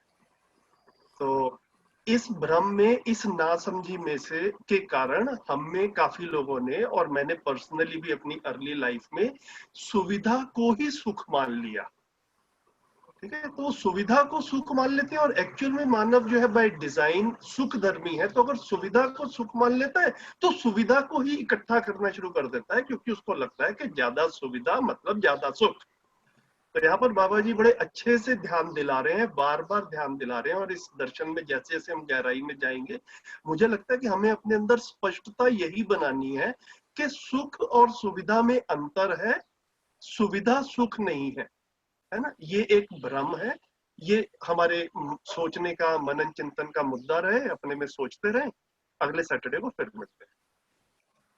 ठीक है, तो we can look at, we are reading about, हम 20-25 तक पढ़ लें और थोड़ा आगे भी पढ़ लें, पर ये भी अच्छा है कि 2 बार पढ़ लें और सब अपने डिटेल में पॉइंट्स को मार्कआउट भी करते हुए जाएं, and then we can always put our questions up also on the WhatsApp group. ठीक है, देव भैया, थैंक यू सर। गाड़ी जब स्टेशन छोड़ती है तो थोड़ा स्पीड कम रहता है। बिल्कुल।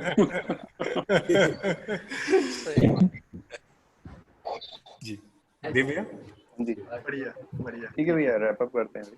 ठीक है, चलिए जी, okay, thank you, thank you sir, thank you sir, thank you, नमस्कार। Thank you sir, thank you, thank you. Bye.